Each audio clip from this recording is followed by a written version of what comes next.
Hello, everybody, and welcome to the finale of the MFL Ubers Draft League. Tonight, we have Eve versus Faye, our final two competitors. It's gonna be crazy. It's gonna be crazy. And of course, I am joined by Sienna. Sienna?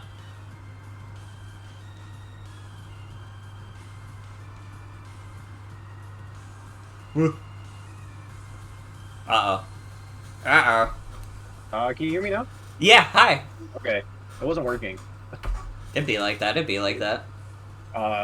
It was showing green, but nothing come through. But yeah, It was I don't lying. I don't think we need a hyper beam for this because Yeah. we're spectating one match, so it doesn't really matter, or several matches, but we can just both be on our. Anybody who wants to be catching up with it at the maximum, the fastest rate possible, maximum efficiency, like live as it happens, can just join the spectate on Showdown. Yeah. Or you can watch our epic reaction. Yeah. Our live footage. But and then yeah, we'll both just be on Showdown spectate too, and it'll be beautiful. It'll be beautiful. It'll be beautiful, it'll be sweet, and you'll smile.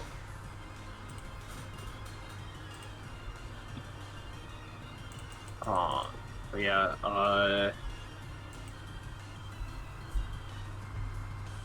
now it's pretty much just a matter of, like, even Faye, like, just challenge each other.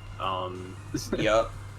Actually, about as simple as that. Once you guys challenge, just, send it and, ping with MFL Spectator, if you so please. And if you don't please, you don't get to win any money. Please. Yeah. And just, we'll get in there. We'll wiggle our way in there.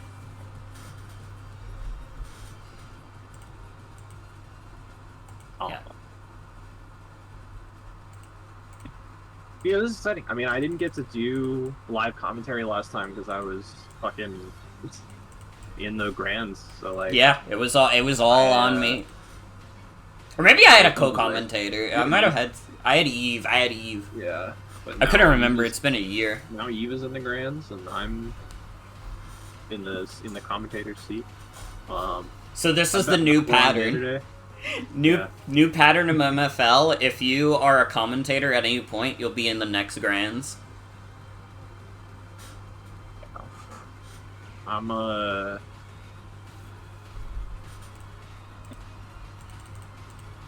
Yeah. Had a long day today. Had to like run bracket and compete in and commentate for a fight game tournament, which I did win, and I got $60. So everybody loved me. Everybody loved me. Yeah. Now you get to buy Dragon Quest 3 when that comes out, which is dope. Well, I was already gonna buy it, but like I know I don't have to feel bad about it. Yeah. That's the best kind of purchase, when you don't have to feel guilty at all. Yeah. It literally is exactly $60. Well, it's not exactly $60. It's pretty much $60 for perfect Dragon Quest love.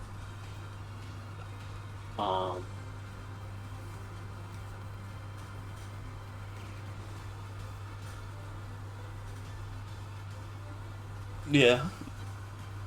I mean, I've had a kind of like poop past couple days. Yesterday I had food poisoning, which is why I didn't stream.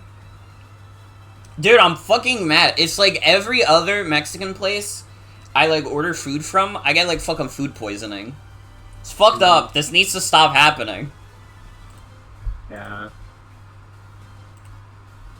Oh shit, it has begun. It has begun. Right. Uh-oh. Oh, hold on. Hold on, I gotta get it on screen. There we go.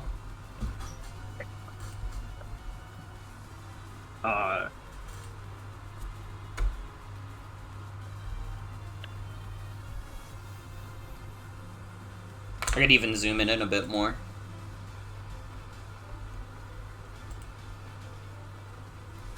You're on the big screen now. I'm gonna do double spectator ping and then no more spectator pings. Yeah. Yeah, like we're in it, dude. We're in it. It's time.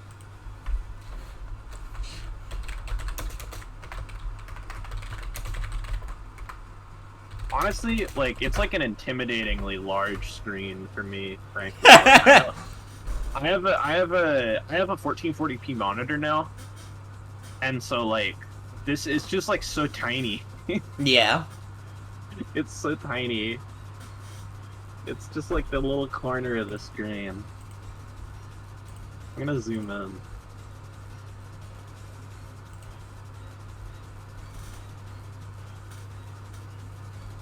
Oh. Okay, so she is simply thinking of her leads. Yeah.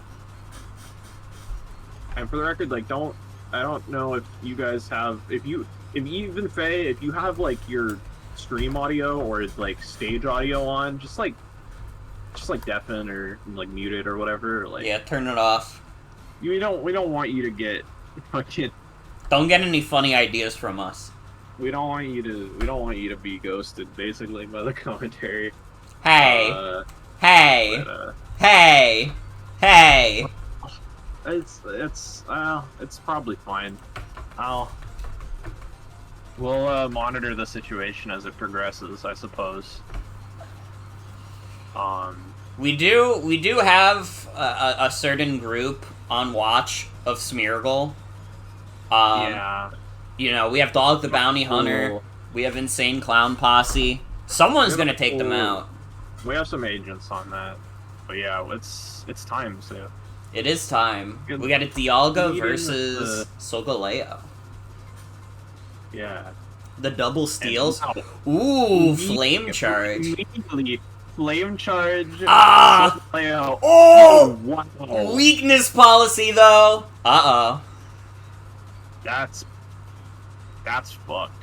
That's interesting. The question is, does Solgaleo have anything to do against Dialga? I would assume so. I would assume Flame Charge was just to get the speed boost. Yeah. This is a fucked up lead situation, but the real question is, does Solgaleo have anything for, like, something like Ho-Oh? It's true. It's true. CC. Ooh. Does eat the huge chip, but you know it's at a price. Yeah, it's that's a big amount of chip. Solgaleo's gonna need some non-contact move to get rid of Garchomp here. Yeah, this might just have to be a trade. Yeah. Yeah. The question is that a trade Faye wants to make? I would assume it's a more favorable trade for Eve, honestly. Yeah, it's interesting. Because my assumption is that this Chomp is probably going to be like, he's a funny rocks guy. He could do that. I don't know, I might be a little OU brained, but that's what I'm thinking. I mean, if it's rocks, if it's Tank Chomp, it's probably hazards, but yeah, just hard switch. Hard switch Anju and just Jet here, yeah, that makes sense. Yeah. That's the play. Don't have to bother stacking anything. You know, you're taking some damage. You know, you're definitely like, you know, Eve's a little bit on the back foot here, but a big offensive threat is gone now. Yeah. And you know, like, this is interesting with in the best of 3 setting. Like, now that weakness policy is just known. It's just a known quantity. Yeah. It's gonna be a little tough to figure it out from there. Another speed boosting.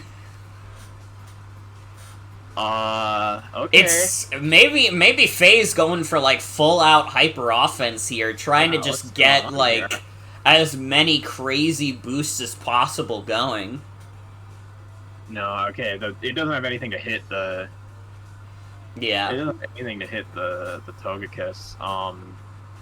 Lando's in here though. It's kind of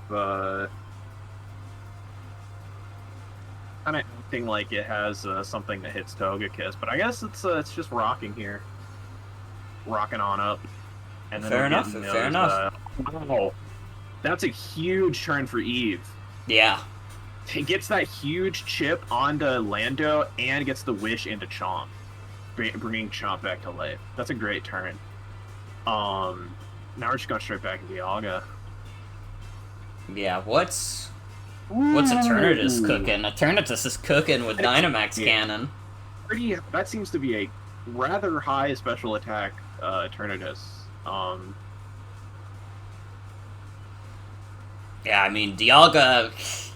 Theoretically, if it, like, low-rolled, maybe Dialga could survive, but that's not a decision I would want to make, to be honest. Yeah, that seems to be... So it's... And, you know, maybe that's just actually, like, how strong Eternatus is. It doesn't even seem like it needs that investment to do that much damage. Yeah. It seems like it's on par with default Dialga. It's just... Or with default Eternatus. Eternatus is a high special attack stat, if you didn't know. We're teaching you some new Pokemon facts.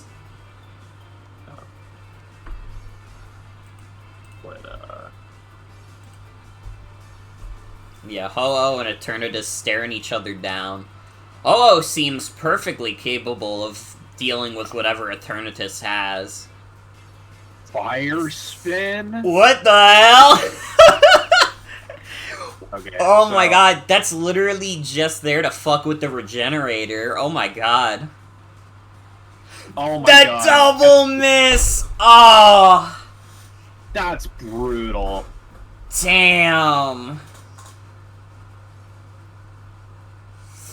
You just clicking all our buttons here. I don't really like that Sacred Fire, though. I don't really like that hedge, because pressure is going to make that Sacred Fire really rough. Yeah. Now down to just 6 Sacred Fire PP. Yeah, it's tough. It's tough. Just bringing Chomp in, just getting again that huge chip on Lando. This guy's fucking dead soon.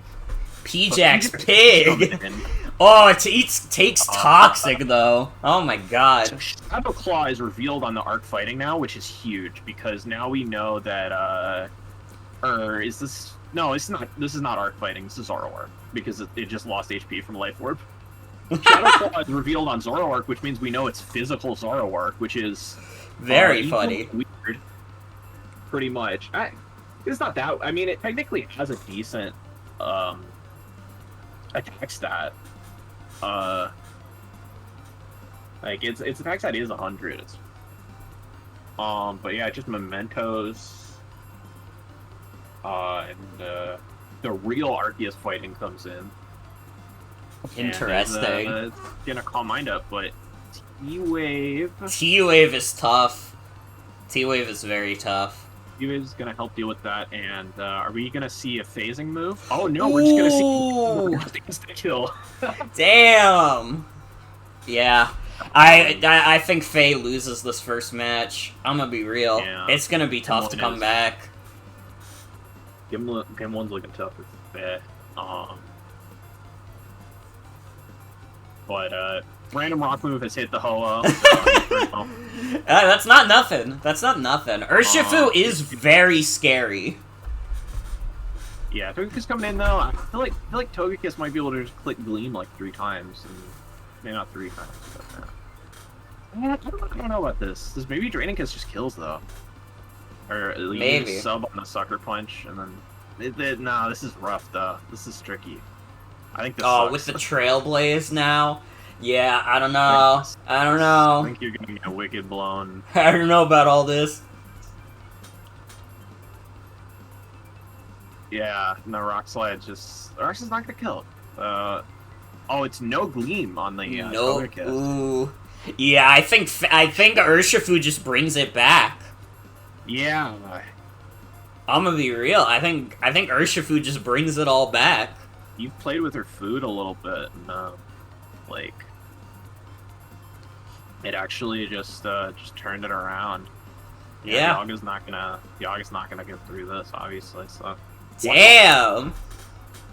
That was looking bad for Faye for a bit, but yeah, Urshifu just, like, reminding everybody to not fuck with him. Yeah. Or with her, sorry. Like, in a best of 3 setting, like, that's a huge, like, mental, like, toll, like, to have that, like, kind of comeback happen,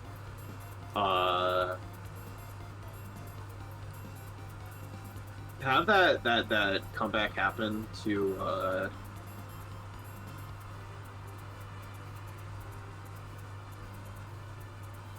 And you know, I was thinking that the weakness policy reveal would probably be worse. It's actually, like, probably pretty good now, because Eve's the one that has to, like, respond, and, like, now she's gonna be, like, mentally thinking the whole time, oh, fuck, this thing just has weakness policy. I could just, like, accidentally trigger that.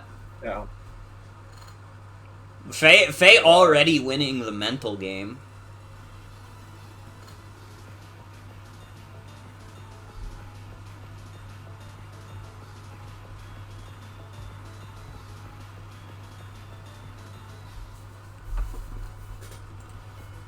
Yeah, let me know when we got round 2 going. Match 2. That was a pretty quick game 1 too. It seems like Faye's going for a much heavier, like, offense structure. Yeah, this is way faster than normal Faye stuff. Yeah. Which, I mean, is probably not a terrible idea, because Eve tends to lean towards, like, more defensive stuff. So you might just, like, want to, like, have stuff that's able to break through that barrier. Especially because Eve has, like, the Regenerator core. Although, she only brought the Ho-Oh to this match, but in general, Regenerator cores are extremely hard to break through. But probably easier to do with an offensive team than also a team built for defense.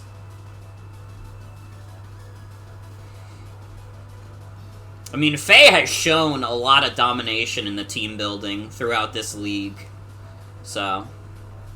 Yeah. Alright, game 2's up. Send it as well, and just the showdown for ease of access, but, yeah, we're in game 2 now, so, yeah, like, yeah, the immediate, like, mental impact of kind of dealing with that game kind of being taken out from under her is gonna be rough in the best of 3 environment. Eve's gonna have to keep that in mind. Yeah. But, you know, Faye also has to know that, like, you know, we also have to keep in mind that, like, Faye needs to win this set and then another one. So, like, Faye needs to lock in. Yeah. Lock in. Nobody's getting anything for free right now.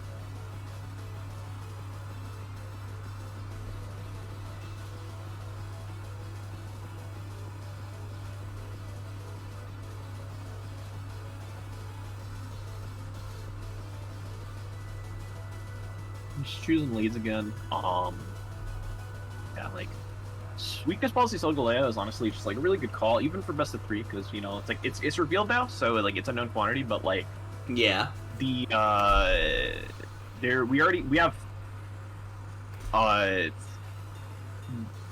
Poa, Dialga, Spectrier, Garchomp, and Togekiss all have super effective moves on Solgaleo. So, like, it can switch into theoretically any of those buttons and get its boosts. Though it doesn't want to switch into the fucking Spectrier button. Yeah. Nice chip there. That's actually really solid chip, especially if you're just gonna drop out. The Stone Edge. And Earthquake probably just killing from here. Yeah, the chip on Solgaleo is nice because some moves that wouldn't one-hit probably kill it at this point. Yeah. Yeah, I think Eve's just gonna get her spikes here, yeah. Got a Toxic on Lando. Lando doesn't like that one spike in particular. Yeah. Sets up rocks. Is there flamethrower on this chomp, dude? There's flamethrower on so much stuff. Yeah, so now we're kind of in trade-like situation for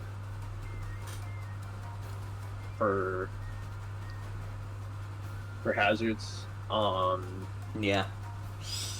I'd probably say it's slightly Eve favored in terms of the hazard game right now. You know, you have like a couple of rock resists, and then you have like your boots follow. Yeah. Togekiss is annoying. Togekiss has to take the chip, sadly, but you know, it's whatever. But yeah. Ooh, Fire Spin keeping in. Oh. Doing its thing. Oh, the Sludge Bomb poison. But the Earthquake, Faye might just be able to recover in front of this Ho-Oh, though. The question is, does Ho-Oh have Ruth? It's not going for it, so there's a distinct possibility it doesn't. I don't think this Ho-Oh has recovery, unfortunately. Yeah. And it's gone. It's gone. But, something can now revenge kill in this spot, so... And it's Dialga coming in.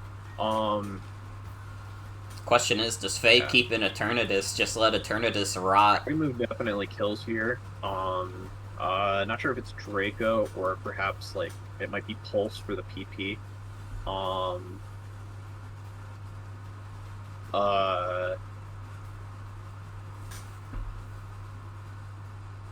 Yeah. Fire Spin, super cool on Eternatus. To try to punish the like the double Fire Spin miss game 1 was pretty brutal for Faye, but now we're seeing it play out who it was meant to. Yeah, even after recover, it's just not taking the fucking Draco from Dialga. Come on now. It's tough. It's tough. Can't be taking that guy's Draco Meteor. Yeah, Eternatus is now eliminated. In comes P-Jack's Pig. Yeah. Or potentially Zoroark. We don't... It's true, it's true. I mean, Arc setting up some Calm Mind. Ooh, it is Arc. It is Arc. Arc, yes. Alright. You don't want to take a play rough, though. Don't want to take a play rough. In comes Solgaleo. I don't know what phase... Oh my God. It don't matter what Faye is thinking, because I got a play rough miss. Stone Edge crit, too. Yeah, so... Insult to injury. Azu is taking quite a bit of damage. It's gonna get revenge killed by Urshifu. So it's a little too early for Urshifu to just go crazy with the, like, late game clean, but it could do a little bit. It could do a little something. Champ coming in.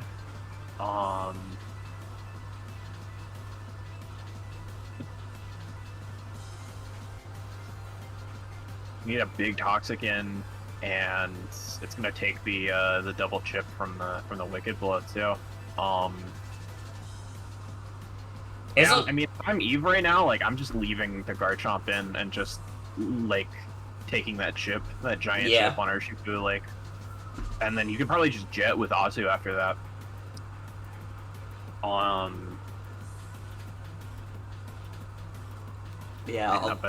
Urshifu dips.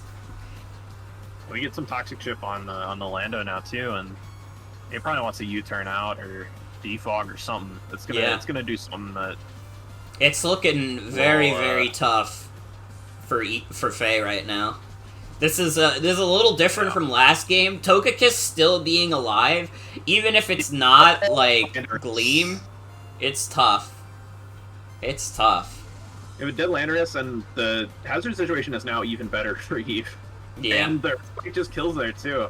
I don't think that crit mattered. I think this is Zoroark because that crit did matter. But here's Zoroark, yeah. But physical Zoroark is taking its toll a little bit. Yeah, Yeah, now, they're but both... Ozzy Jet just kills here, at least with Toxic. Definitely. Yeah, it's tough. Ooh, Shadow Sneak, though! Shadow Sneak, though! Oh my god. Yeah, but... Faye's not going down without a fight. Yeah, It's tricky, though. Memento, too. It's all up to Arc. Yeah. It's gonna start setting up in front of Togekiss. Last Mon, yeah, this is a last Mon Palm Mine situation, which is very tricky. Spectre is gonna come in, though. It is possible for Faye to make a comeback here. It's gonna be tough, though. Ooh, the paralysis, though. Uh-oh. Uh-oh. I think it's over for Faye now. It has Earth power. Oh, the Hex is doing so much. Yeah, it's over for Faye. It's over for Faye. Alright. It was a valiant attempt. Big, huge rebound from Eve, and game went totally different the last time, but, yeah. Yeah. It's gonna be tough. If Faye loses this next match, it's over. Yeah, like, if Faye loses this next match, then, you know, this stream that we thought could be 6 hours will be 30 minutes. 40 minutes, something like that. Well, pretty much. A little more than that, but, you know. It's, it's interesting. You know, I mean, it's just, yeah, we see some, like, pretty, like, honestly, like, pretty fast teams by both of these players' standards. Like, I would say that the Eve team is, you know, like, I would say that the Eve team is, like, faster than, like, a lot of Eve teams already.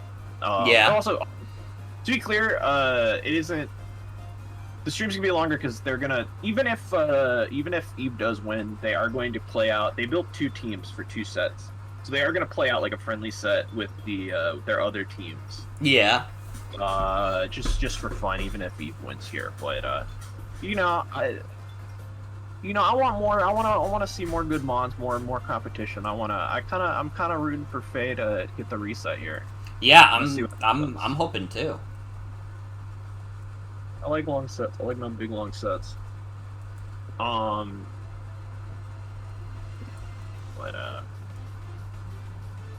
we're just kind of.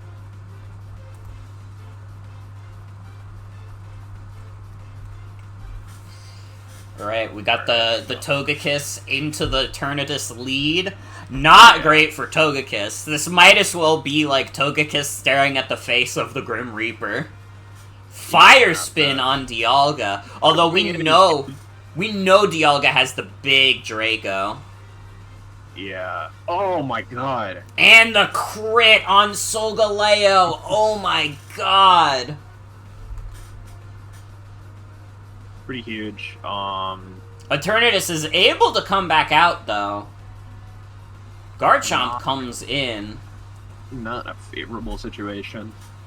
Solgaleo's fairly pacified. Most of the stuff that it could use to proc weakness policy is going to kill it now. So, you know, that's a good situation for Eve, but, yeah, like, positioning around this Eternatus is going to be tricky. I think, yeah, it kind of has to be Dialga, because, you know, you can't really risk Ho-Oh. We've seen loses this 1v1 quite hard.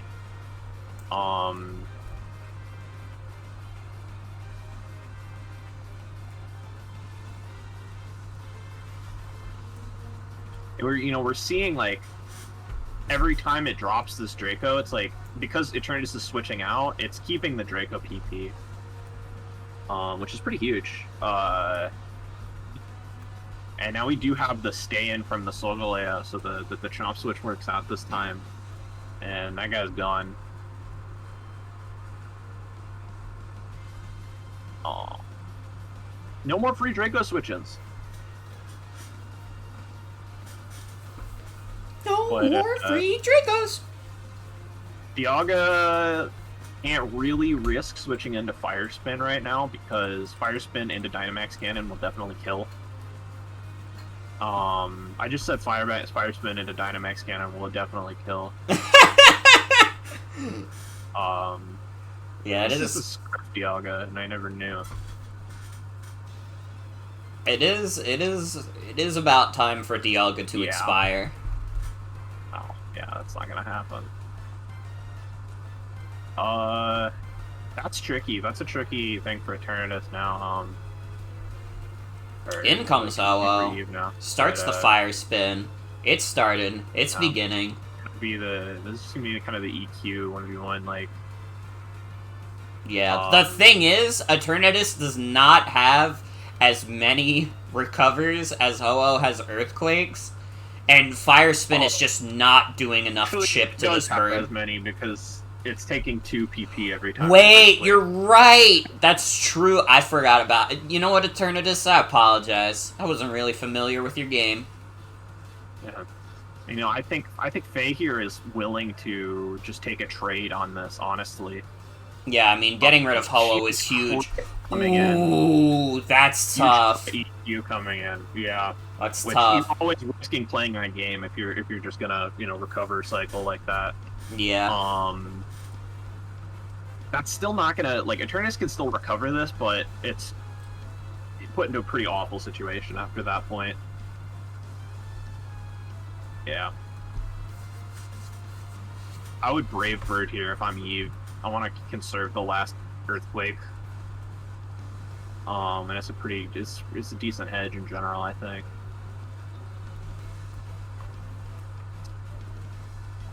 But trading the potential Toxic on Ho-Oh is worth. Actually, there's no Toxic on this. This is Sludge Bomb, and it just got Sludge Poison before. Yeah. Oh, just going for it. Yeah. So they've pretty much fully traded their recovers and Earthquakes. Faye does have one last remaining recover, but decides to switch out. Another day. So does Eve. So the big bad bitches are still alive. I mean, Eternatus is in a trickier spot than Ho-Oh. There's a dead Lando. Yeah, that was a certified ice spinner moment. Yeah, but now Azu is in a trickier spot with regard to this man. Ever dream this man? Yeah, get some big Trailblaze coming in, but of course,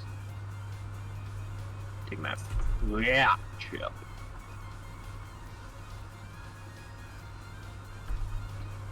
Garchomp has been eliminated by the bouncer.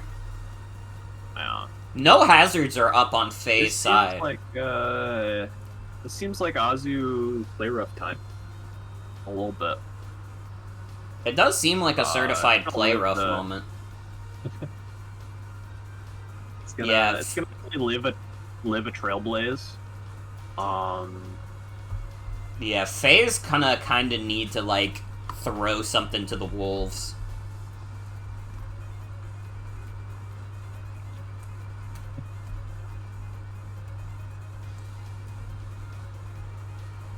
The question is, what does she want to get rid of? I mean, the safest might just to be get the chip from Urshifu, and, like, maybe try to get Eternatus in. Yeah. And the crit! Oh my god. Going for Play Rough instead of Aqua Jet is interesting, because what if it just missed? Yeah, but Jet wasn't going to kill there. I guess that's true. Well, you could have done Jet. Yeah, that's what I was thinking. But that probably would have been, like, the safest move. Yeah, but Play Rough's a stronger hedge into all the other guys. You're taking a Trailblaze no matter what. It's true. It's true. I get schmixed. By honestly, like, not even a very good Zoroark. Like, yeah, that wasn't hidden at all. Zoroark. It's just I don't think Faye switched that Zoroark in thinking it would trick Eve. It just did. Sometimes that happens. And yeah, right. it's just killing itself in front of Ho-Oh. Yeah, changing the trajectory of Ho-Oh's life. Question is this just Eternatus comes in to do its recover? since it's unlikely. No, it's actually... It's freaking Arceus time. It's time for Arceus to try setting up. Yeah. Is Faye gonna let Togekiss get that nice, clean, yummy Thunder Wave? Kinda has no choice. Power Gem does not kill at +1. Aw.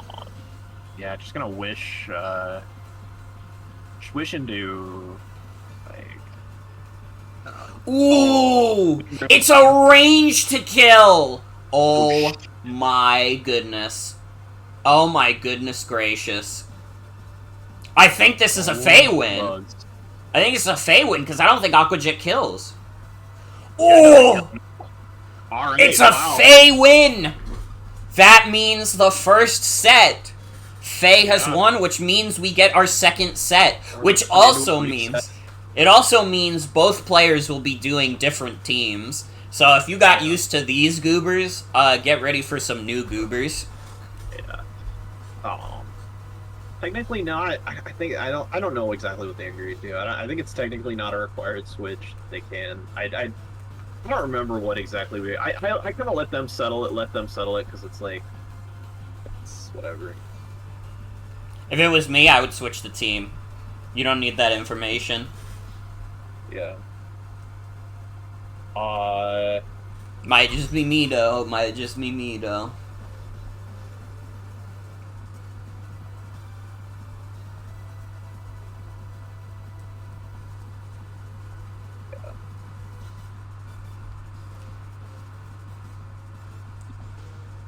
Also, like, it's reset time, but, like, also, like,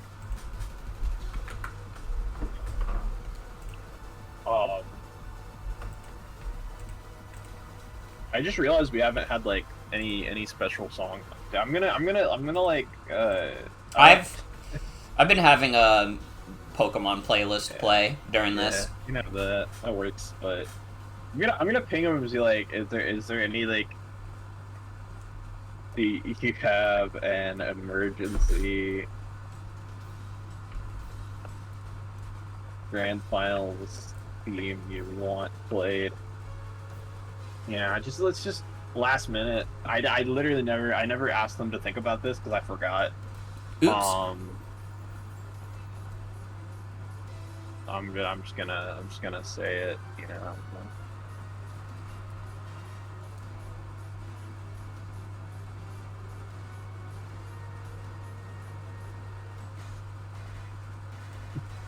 But yeah, we're just waiting on the reset.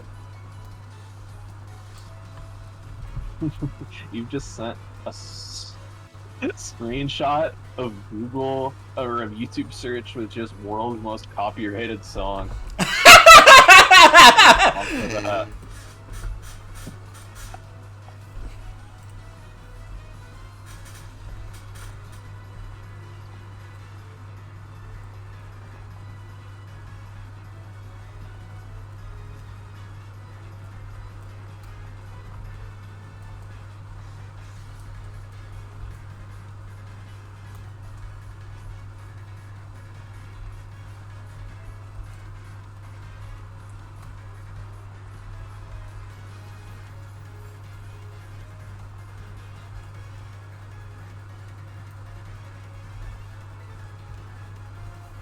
It's gonna be close.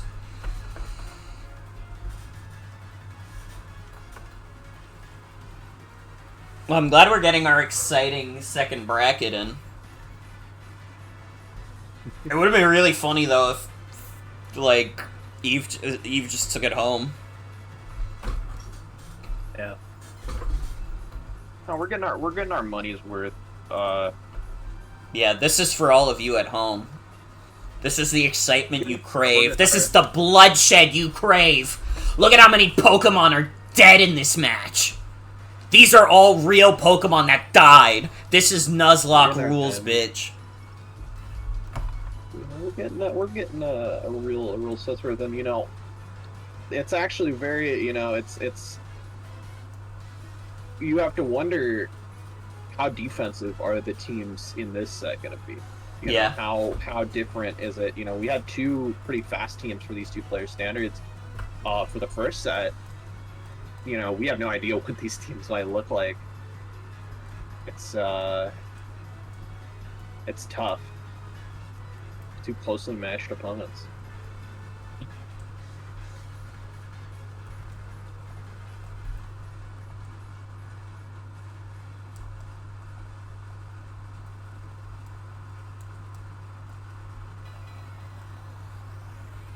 Do you think players are taking a tiny break at the moment? I think they're just getting their bearings. I haven't seen a link. I haven't seen a link anywhere yet. That's perfectly fine. Totally. Like, you do what you gotta do. Get your bearings. Take a breath. Drink some water. I love oiter. Play Knack 2. Dude, when are they porting Knack 2 to PS5? I will get a PS5 if they put Knack 2 on there. Wait, This is my official statement. Wait, that's true. That's true that you will do that. Yeah, the streets are saying if they put Knack on PS5, Morgan will get it.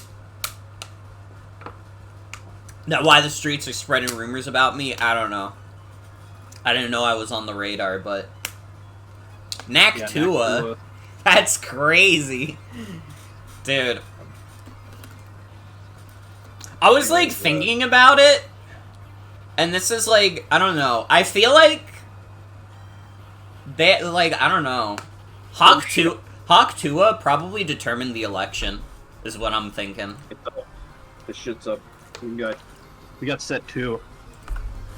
And we already have some new faces here. Yeah, we see Salazzle, we see Mamo, we see Hydreigon. Yeah, Hydreigon's huge, yeah. That's, oh, I forgot about Arc! Arc as well on Eve's side. Arc, yeah. It's not... The teams aren't, like, insanely different, but they're different enough. They're different enough. Yeah. It seems to be still largely kind of an offense structure. Yeah. None of her steals come for this game. None of Faye's steel types, so that's an interesting situation. So we got the Arc Dark against Hydreigon. An interesting lead situation with Pretty Please. Pretty Please!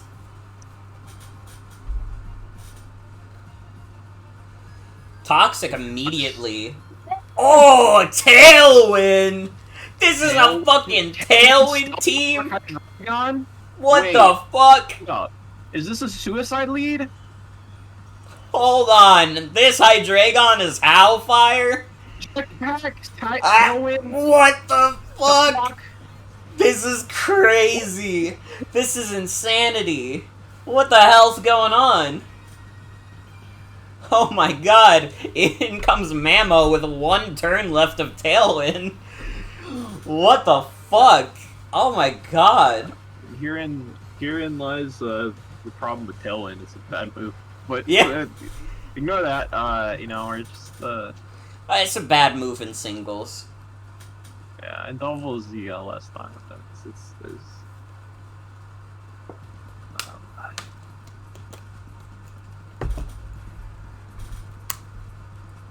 shit's crazy right off the bat.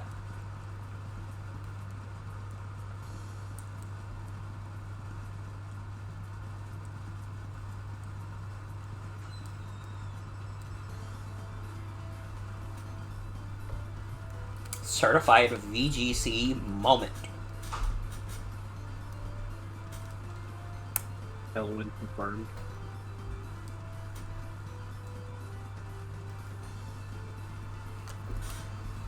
A little bit of rock blast going up. Is this fucking loaded dice Mamo? No, it's Life Orb. I just got 5 hits. Oh my god, what the fuck? Okay. I guess that's just for OO then. Ooh, immediately blows up to Judgment. Okay. Well, a little bit of a little weird, but like, Yeah, this is a little. It's already looking a little tough for Faye. I mean, the Hydreigon suicide lead was crazy. Don't know how much progress it really made, though. Arc is still just, like, chilling. Arc is still just chilling. I mean, Stealth Rock is not no progress. That is a little bit. Toxic spikes on Eternatus, oh my god. Yeah, well, but Salazzle exists. Here, yeah. In comes P-Jack's Pig.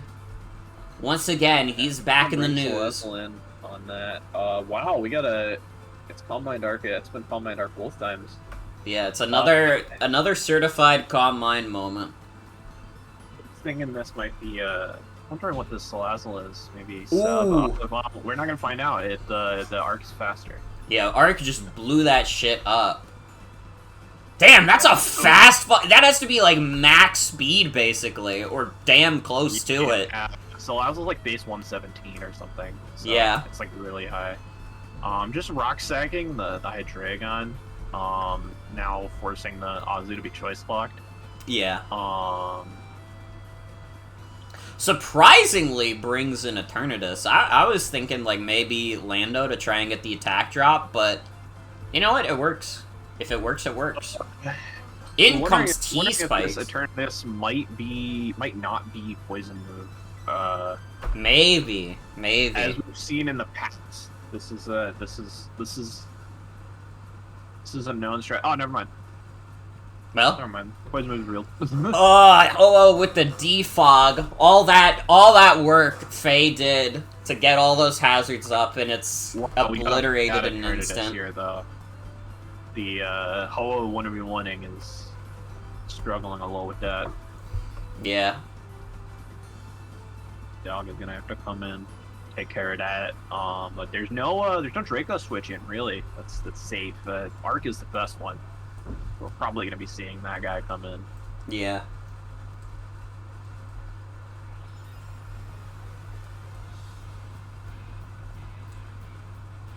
Oh, we got Lando. Well, Lando did some fucking damage to, Drago did some fucking damage to Lando. It's not nothing. You can't take that shit for granted at all. Yeah. Now I turned this back in, but we just got the double Draco here, yeah, just pressing the button again. Wondering if this is gonna be a heavy slam or like some other assorted button. Honestly, Draco might still kill it here. No, it doesn't. It doesn't at all. Never mind. Alright, I looked at the calc for 3 seconds. I was like, oh, okay, never mind.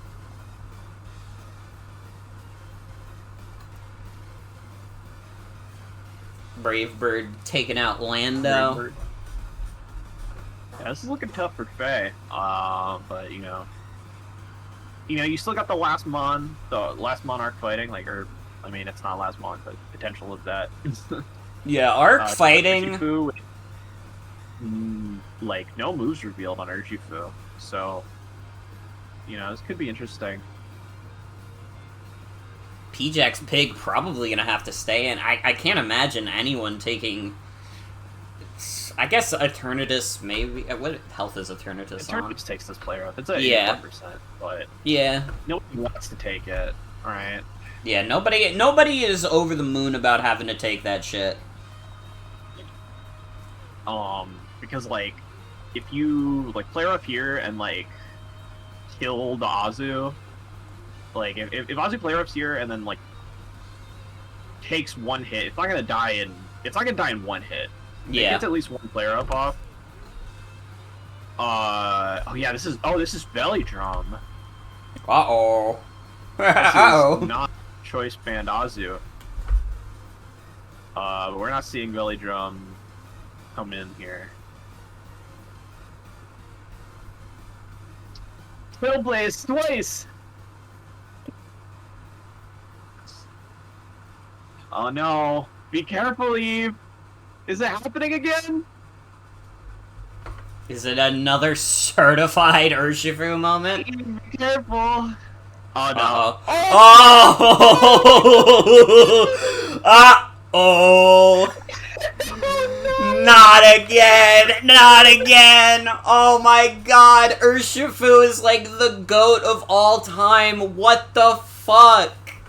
Jesus Christ! I think Eve loses. Yeah.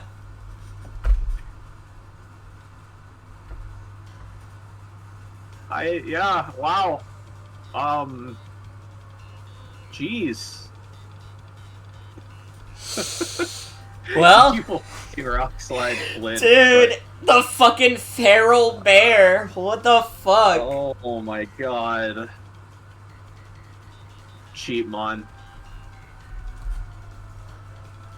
But overall, I do think that Eve had the team advantage there, and I think now, like after all these tricks are revealed now, like I think Eve only has more of an advantage. So Yeah. I want to see how Eve responds. I mean, already, honestly, without that fucking flinch, Eve won. But so you know, let's see how the adaptations play out. I'm curious.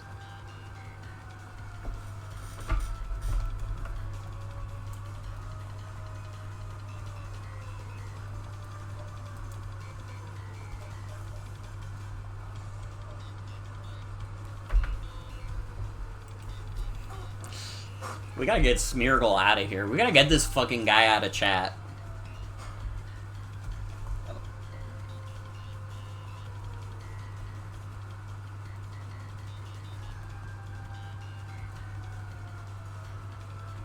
Alright.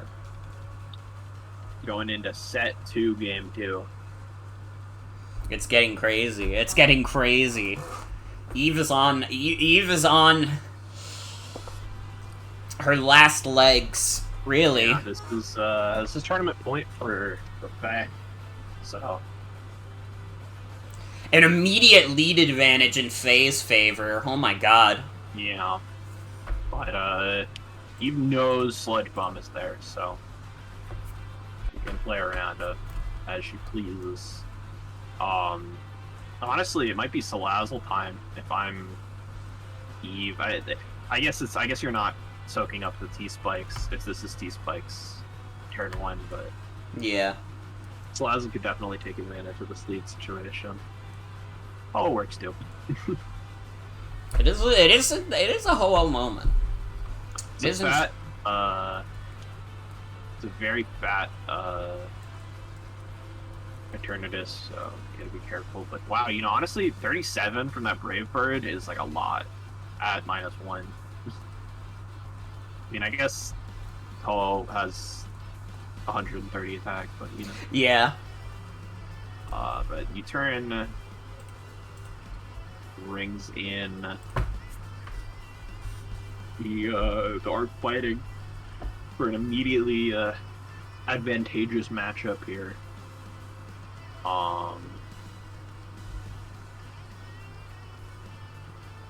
Yeah, Spectre is probably the right play here. Power Gem is not doing a ton.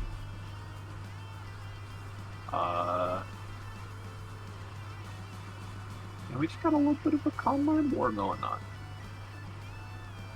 You gotta respect that. You're gonna love that. It's true. It's true. I think this is kind of an advantageous 1v1 overall for Eve. Yeah. Although Power Gem has twice the PP of Draining Kiss, so Eve has to be at least a little careful. But the Draining Kiss recovery definitely gets in the way of Arceus fighting, trying to do this.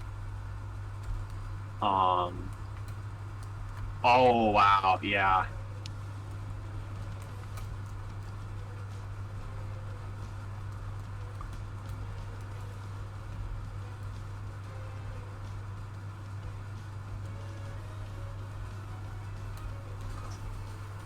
It's just another sub. Yeah, it's a certified sub-mo. This could just be a Spectre sweep. Honestly. I'm thinking it's likely. Thief just plays her cards right, which, I mean, not many cards you have to play in this case. X, which is like, yeah, whatever, but it's fucking plus $1 million. So it's like,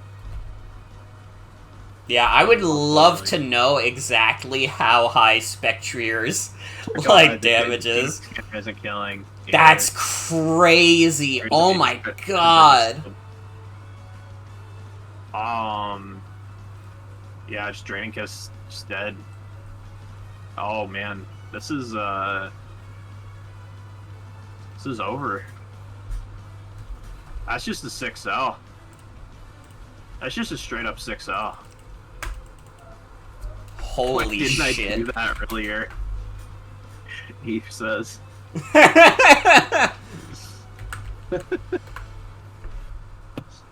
All right. Point, Eve.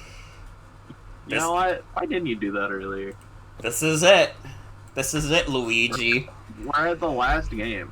Game number 6. My god. These two are doing everything in their power to try and make sure the other doesn't win. Yeah.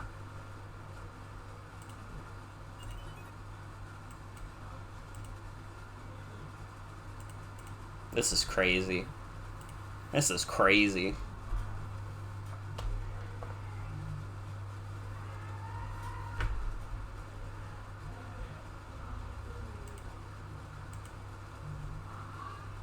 Double Luigi. Double Luigi. It all comes down to one final game. It's kind of crazy that we've had 5 games in 1 hour, by the way. What the fuck?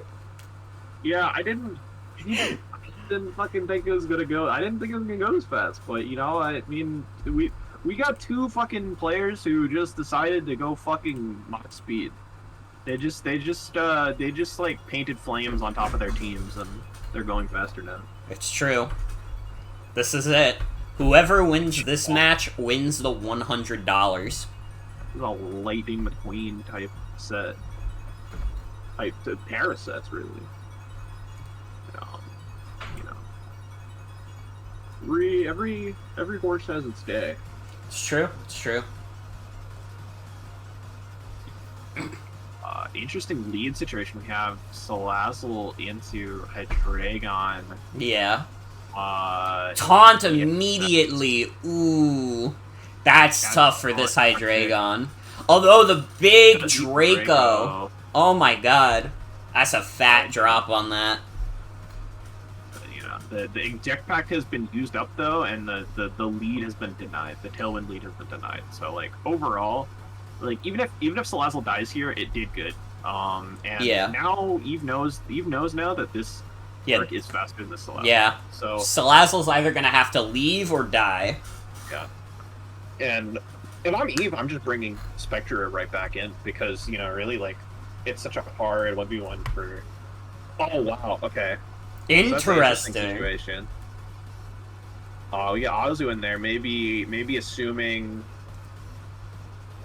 Maybe Eve assuming Farfight's not staying in, just trying to get a good matchup, and, you know, Azu has a lot of really good matchups here. Frankly, it beats mostly everything with at least one of its moves, and nothing really wants to take the player up. Yeah.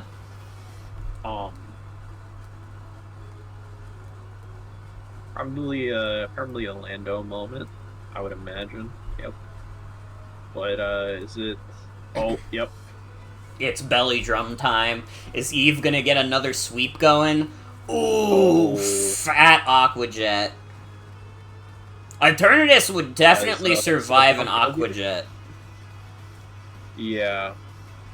But the question is, does Sludge Bomb kill? Does Player Up kill? Well, Player Up definitely kills. Does yeah, Player Up definitely kills. Just dip him. Just leave him. Yeah, Eve is not dealing with that. But dude, can we talk about how fucked up the scaling is on these sprites, by the way? What the fuck does this look like this on my screen? Why the fuck is Eternatus that big from the back? The fuck? I don't know, Eternatus is really fucking big, to be fair, but... It is, but it's like, I don't know, that's a little absurd. An extremely large Pokemon. Flazzle clearing out the T-Spike. Taunting that Hydreigon again, but Hydreigon's not taking the bait. In comes Azu again. Shockwave! What? What the hell? DT Shockwave. What the fuck? Yeah, I don't know about that one.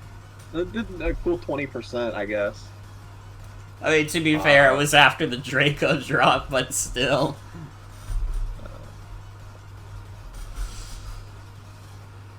In comes back out Eternatus.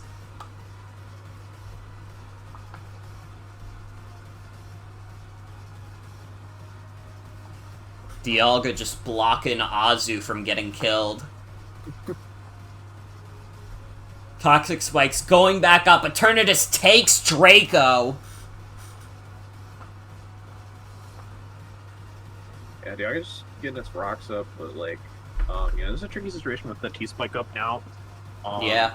O's gonna come in, probably defog away that T-Spike, because honestly, the T-Spike is worse for Eve than the rocks are for Faye. By quite a lot, I would say. Yeah, Ho-Oh's taken a lot, but Eternatus has taken a lot from Earthquake. Not as much as the last Ho-Oh, though. Eternatus just able to heal off that damage. Faye is trying very hard to keep the pressure up with the T-Spike.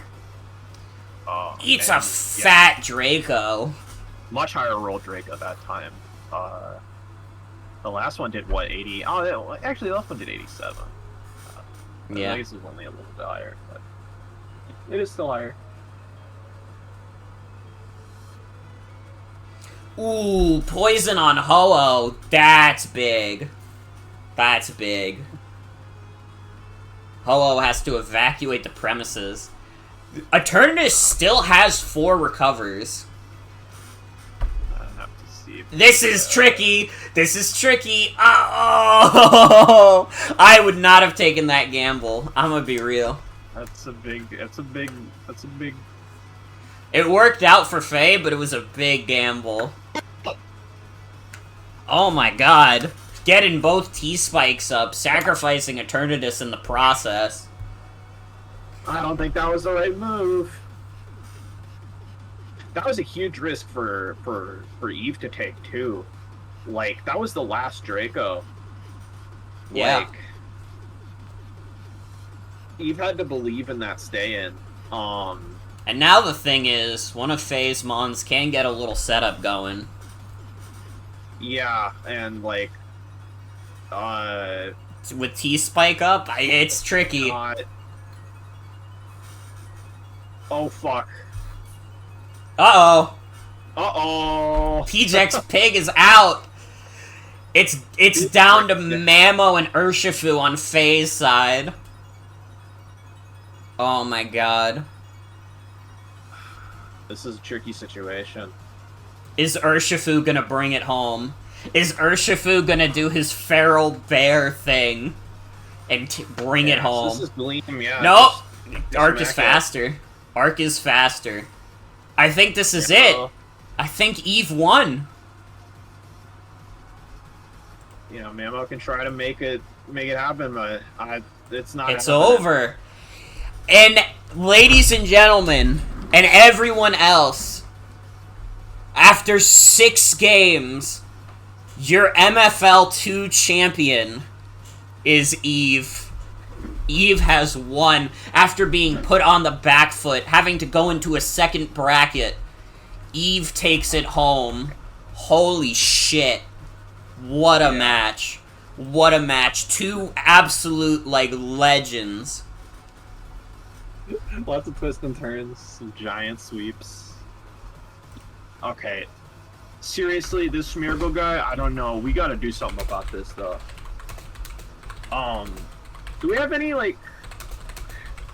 let's bring on, you know, I'll get in talks with some of the, agents we have out in the field, and I'll see what we can do about Smeargle, but, you know, in the meantime, I think let's get Overtone, like, let's get Overtone series in here. And let's talk to the champion. Let's talk to both competitors. Let's hear what both players had to say about this match for a little bit, and then we can look at the teams as well. But you know, I just wanted to meet this game. Like, how are you guys feeling? How you guys feeling? I'm still like in the moment. I can't say things right now because I'm like too like fucked up in the head. Yeah, I fucking threw the game by going to Arceus first instead of fucking Urshifu. Yeah, I mean, to be fair, I also threw Game 3 by forgetting Zoroark. Game 3 set 1 there's a lot of... So we both had throws today. There's a lot of pressure on both sides. Yeah, a lot of pressure.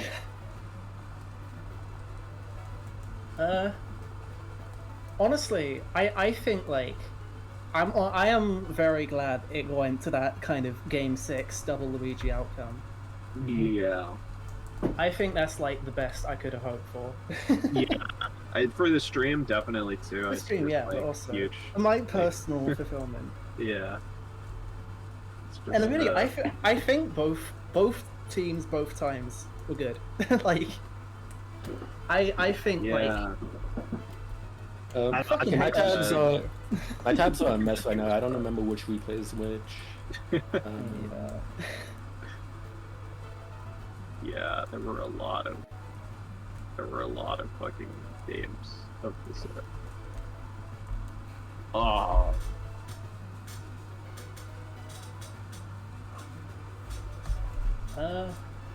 I mean, like, I suppose thank you to my team, thank you to Spectra, thank you to Azumarill, thank you to Ho-Oh, thank you to Dialga. So you got a few key taunts in, that was good. Oh yeah, up did work, that second set. Yeah. Thank you to everyone who stayed on the bench. Thanks Tangrove, Aegislash. I almost brought Aegislash, but then like everyone told me Aegislash was a terrible idea to bring. Yeah. Thank you to who else was in game 1? I'm already forgetting. Yeah. Togekiss and Garchomp. And who else is in my box? Fucking. Thank you to Sandy Shocks and Sneasel, who weren't with me long, but like, you know. Thank you to all my team. All my Pokemon have their moments. Yeah. Yeah, like. Okay, I think I got them in the right order. Oh yeah, I need to actually look. I'm kind of like, normally when we do these post-match discussions, I've had like probably better part of a week to kind of decompress and reflect and like figure out what I'm gonna say. I don't this time. Yeah, it's definitely. You know, this is the media interview. We're just kind of getting. You know, this is a moment we can decompress. We can take a second and just reflect on it. You know, it's been a long league. It's been a long bloody league. But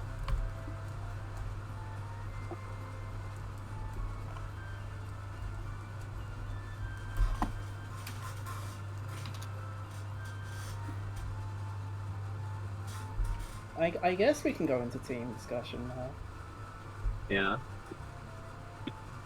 So like, because we were prepared for like, we both made 2 teams, so I decided like, this being like 3rd and 4th like team versus Fate. To be fair, I don't think I cooked as hard as Faye did.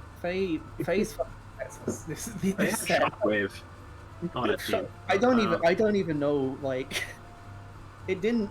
It's like that's a move that is chip so damage. nothing. It made me like. I guess so. Yeah. It did chip damage. It did more than Dark Pulse to Togekiss probably. And Togekiss and Azumarill, like. So fair enough. I literally had to do fucking. I checked to see. Hang on, is that like some secret tech that has like something has like some brutal like paralysis effect or whatever? But no, I checked. It literally just like does nothing. It's 60 power electric move that doesn't check accuracy, and that's it. Yeah. Shockwave. Oh yeah, I should post my team as well. Yeah, let's get going. Let's get the teams in there. It's fucking. So many creatures.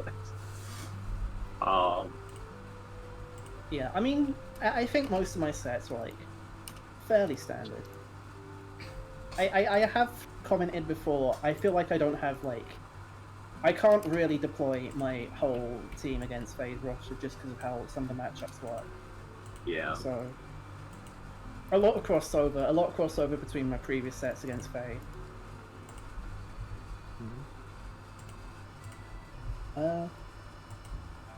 So this first set, I wanted something that was like more offensively oriented in terms of like the general like structure of how all the Pokemon work. So like getting a lot of pressure on the board with this like Max Advent Hollow, Max Modest Dialga, and then like obviously Choice Band Azu, and also trying to like get T-Waves on key things, try to like get key outspeeds with like Garchomp with Spectria with Dialga Hollow, maybe Azu sometimes, I don't know. I think everything Faye brought was fast enough to always outspeed Azu, but like, you know, for what counts. Yeah. Yeah. The fucking like the like Max Adamant Hollow like clutch definitely like. Yeah, absolutely. That Even shit though was I got it kind of huge. lured and killed that one time. Yeah, the Fire Spin was awesome. Yeah, the Fire Spin into the Sludge Bomb Poison was. That was really cool. It was earned after the double Fire Spin miss in the first game. Yeah, I think so. I think most of the packs evened out. Yeah, I think it evened out. I was almost about to tilt with that fucking Rock Slide flinch. Yeah, it's understandable. You know, I was kind of like feeling, oh god, I'm so cooked after the Zoroark blunder into the Rock Slide flinch. That was like got me kind of fucked. The you know, the big numbers on the Hollow and on Dialga definitely like worked out good for for Eternatus, because that thing's so fat. It's so fat. I felt like I just needed to have things that hit it hard, and even then, it still lived a lot of shit. Yeah, for real. Yeah, it was some HP abuse, and it was expert that. That's kind of what I figured in terms of how Urshifu. Now that I'm actually looking. Quick question: Was Lambda Therian named because of Lambda Delta Umineko, or was it just like a funny coincidence? That's a fun coincidence. Fair enough. Like, have you like seen like the past like 5 or so nicknames I've had for Landoers? It's like I've just been co-opting the word Lando in different ways. Like, yeah, I mean, this is a good nickname on its own, but also I think it's just funny that we both had Lambda nicknames. Yeah. You got the You got the Hex No Wisp horse. Yeah, I was both teams I was relying on like heavy status spam into the Spectria Hex Wincon. Yeah.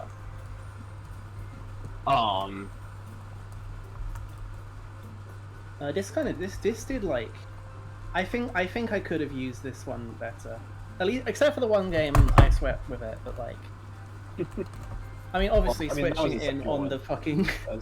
I like that game through. I was like, oh yes, I've won this. I can just like look at what's happening and just autopilot to victory because I think it was a one position. I think essentially, and then like Yeah.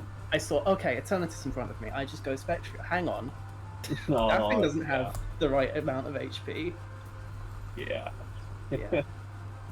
Yeah, because I think Spectre would have won there. Calm Mind was I was kind of umming and ahhing between Calm Mind and Nasty Bot, but Calm Mind was absolutely the right decision at the end of the day. Yeah.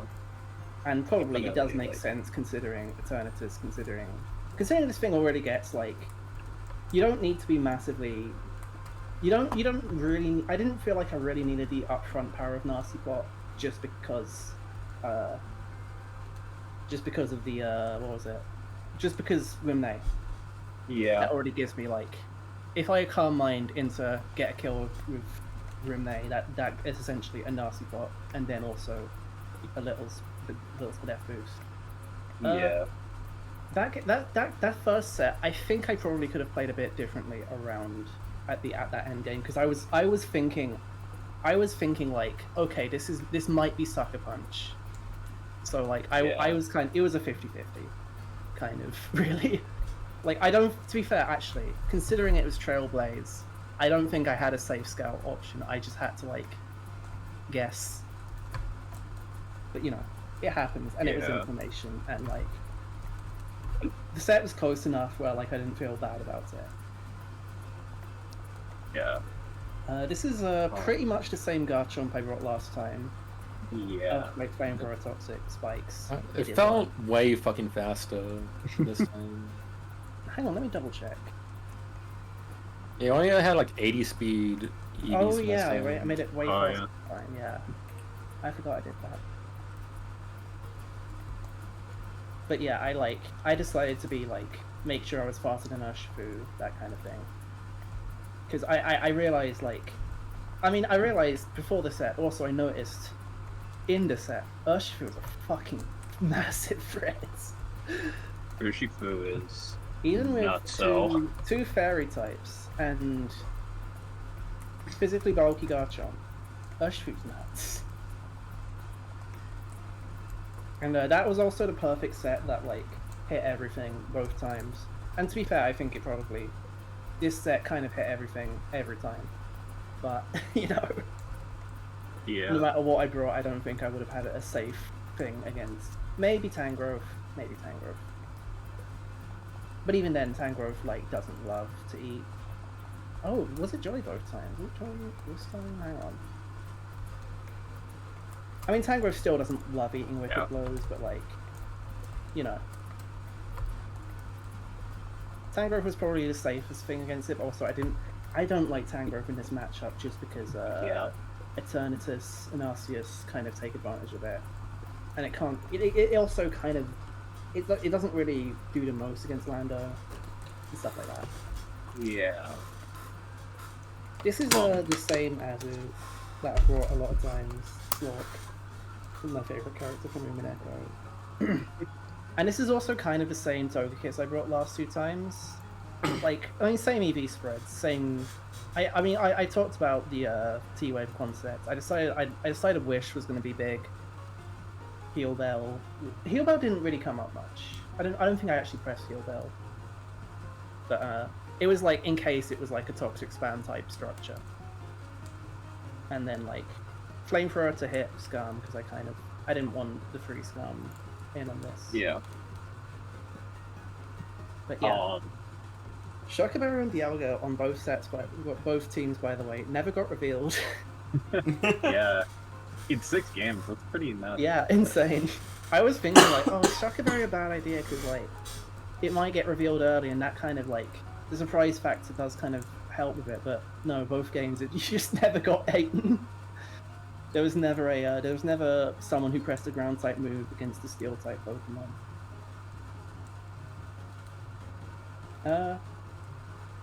But yeah, I think like I think this first team was like it was just a matter of like I could have played better with this one. in terms of like obviously not making big blunders, but it was a good team. I think it worked well. I think it did what everyone did what they were meant to do pretty much. I'm inclined to believe. I'm inclined to agree. Mm-hmm. Yeah. Yeah. Yeah, I've completely wiped the second game from my mind. I forgot what even happened. Well, real quick, why don't I tell you my favorite Oh, guy on the first team?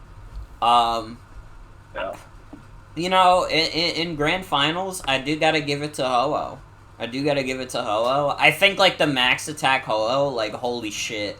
That dude was doing so much fucking damage to Eternatus, it was crazy. Eternatus didn't know what fucking hit him. And, like, yeah, I got trapped that one time, but I don't know. I'm, like, comparing the Earthquake numbers from the first set to the Earthquake numbers in the second set, and I'm like, man, Yeah. I really like that first Ho-Oh. That shit went crazy. It just, it did get a little gooped by, Poison, though. Yeah. It got owned at one time, but like it kind of that kind of just shows how important it was. Yeah. That it had to get owned like that, and it's still kind of put in work while getting owned. It's true.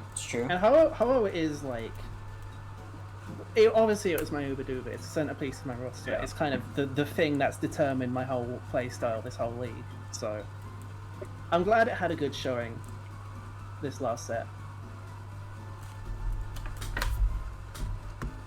Let me just actually record these. I forgot I need to actually put them on my sheet. Oh. Yeah.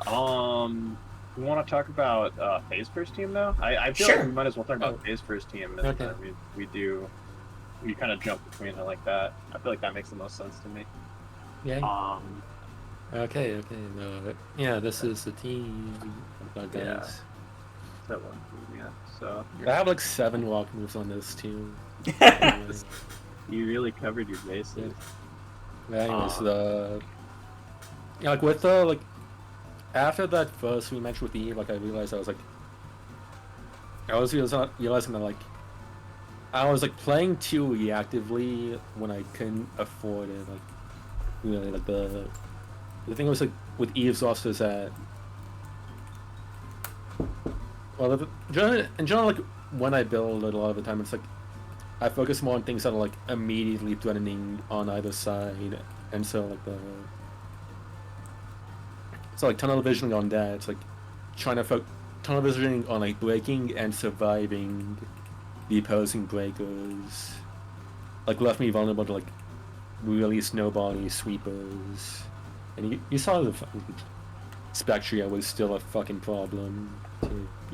I just decided it's like Eve's also if Reeve goes on the offensive, then it's like take an inch or give an inch and she'll take a mile, and it's like with how bulky the team is, she can afford to. She's gonna get a lot of chances to get stuff going. So like Yeah. I just went way more aggro on this team to try and like cut off those chances. Yeah. So it's like, so like the Carmine arc was like the main win con. I just said like it'd be bulky and like the only thing without speed would be Spectria and like it was not under prep for I was a little under prep for the Carmine Spectria sub CM bullshit, but like it's still okay. So it's still like did pretty good into most of the roster. I decided like it's like, and this first one it's like Edgequake plus Fighting Stab was like hit a lot of things really hard after a couple Carmines. So it's like, and with the Spectria problem, it's like I was hoping I would Carmine up first before the Spectria, so that I would like be ahead enough that I could beat it 1v1 ish. I'll just like wear it down too much for it. And then like the fighting rock coverage was like felt like really good into the Ubers Eve had between Arceus, Ho-Oh, and Dialga, I think. And just focusing my energy on those, and then just having like other options to stay afloat against the lower tier guys. And I felt like the plan of attack I wanted to have. Yeah. The 5-spinner turn this is fun. Like the main thing was that like I was like the main thing was that like Eve's roster had plenty of things that had no pivot moves, so I was like pretty vulnerable to trapping, and like the chip damage was really good on a lot of stuff. So especially like Dialga and Ho-Oh, like stopping Ho-Oh from switching out was like really valuable to just like because like it can just live for a fucking while with Regenerator. And I noticed that like Eve has been like more and more like relying on Regenerator rather than like a direct healing move. Yeah, I don't think Eve's ever brought a recovering move on Ho-Oh. I did early in the league, and then I kind of realized I wasn't pressing them. Yeah. It's not ever, because it's just so it's so hard to fit that shit. Yeah, I felt like I needed all the moves I had on Ho-Oh. I felt like I needed to be 3 attacks, and I needed defog on something, and Ho-Oh was kind of the only thing I could really fit defog on. Yeah, like. Yeah. And also, you kind of don't have a huge amount of knockoff on your roster, so I didn't feel too scared there of having defog power. Yeah. Okay, so and normal. This is like way more split def this time compared to like before. It was like mainly like fizz def. And this time around, I wanted to like be able to like take like Dialga moves and Arceus moves a lot better. And I feel like the physical attackers like I get like threaten with like I outspeed Garchomp and threaten that, and like how of course it's vulnerable to the chip this fucking chip machine with fire spin plus sludge bomb poison. Yeah. Yeah. Oh. I feel like fire spin would be like a good hedge move from like a lot of positions when if like Eve tried to like dance around like pivot multiple times around a ton of this move, so like that will like cut off the next switch from happening. And like if I can kill it, like if like she tried to like pivot Azumarill into a dragon move, like Togekiss into dragon moves, then like yeah they just get like deleted by the follow-up sludge bomb. Yeah, I actually feel like the setup is like Eve's also has like a bunch of things that can definitely revenge kill my like mid-speed dudes. There's like a lot of my best dudes are like in that sort of mid-speed zone. So like yeah, you got a big a clump of those guys there with like Hydreigon, Urshifu, all these guys. And it's like between like mainly Spectria, but also like Dark and like Garchomp. I feel that like having speed boosts will like make it a lot harder to revenge kill me for free. It was so scary. Yeah. Like every time you got that Trailblaze off, I just had to like hope. Yeah. There are things that like could live hits, luckily, even if they're super effective hits, but also Rock Slide does have a flinch chance. Yeah.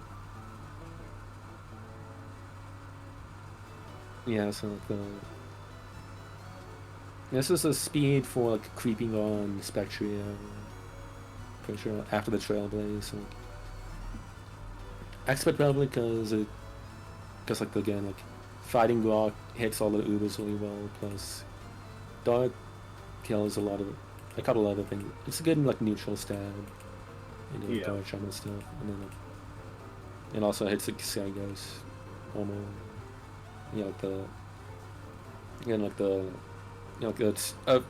I wanted like a form of offense that like wasn't super easily revenge killed. Because like the Eves will also like naturally outspeeds mine in a lot of places with like Spectre and Arceus. Yeah. So you like contingencies around that. Yeah, Zork here. Yeah, the Shadow Sneak I really wanted to kill. I wanted like an excellent like revenge killing option for Spectria, and then Yeah. like I had to go. I Reasonable. want to go physical on this one. Yeah. And then like Memento is like of course like the giving me setup opportunities on other stuff. Like it'll be helpful for stuff like Solgaleo and Urshifu and Arceus, you know. Yeah. EVs. Double check this. Yeah, outspent the base 90s on Eves also because like I wanted to go adamant on it for just to like do as much as I can to Spectria. Yeah. I feel like I feel like I could just play around Garchomp and the Sandy if those came. Landos is fucking normal. Oh wait, it's 28 speed I use because like I think She specifically wants to underspeed uninvested base 90. Yeah, uninvested base 90. Yeah. I didn't even think about that. I mean I ran some kind of weirdo speed creep on all my base 90s. So it's like I want to like. I think I want to like the. Yeah, all of just like slow pivot all on use base 90s are like Lando's okay staying in on them. It doesn't really want to take a big Draco from Dialga, but other than that, I really would rather go second. I was kind of considering Assault Vest Dialga with Ice Beam, but I got Sienna taught me out of that. Yeah. Yeah, I would have eaten like 10 billion chip damage from the Eternatus. Yeah. I mean, to be fair, I didn't actually have. I didn't have any kind of natural recovery on Dialga anyway. It was mostly just like the ability to press toxic. Yeah. My plan was to like rely on the Togekiss Wish, which would have been actually a bit scary as well, but like you know. Yeah, I didn't want like the Agro one to seem updated. Like, I didn't want to like deny some room for like Togekiss to be a cleric and do cleric things. As like part of it. And I saw Galeo, I figured like a decent switch into the Zumo that could like again like also press some buttons on stuff and other Funny fucking stuff. Yeah. Being like the first turn, that kind of like it set the tone. Yeah.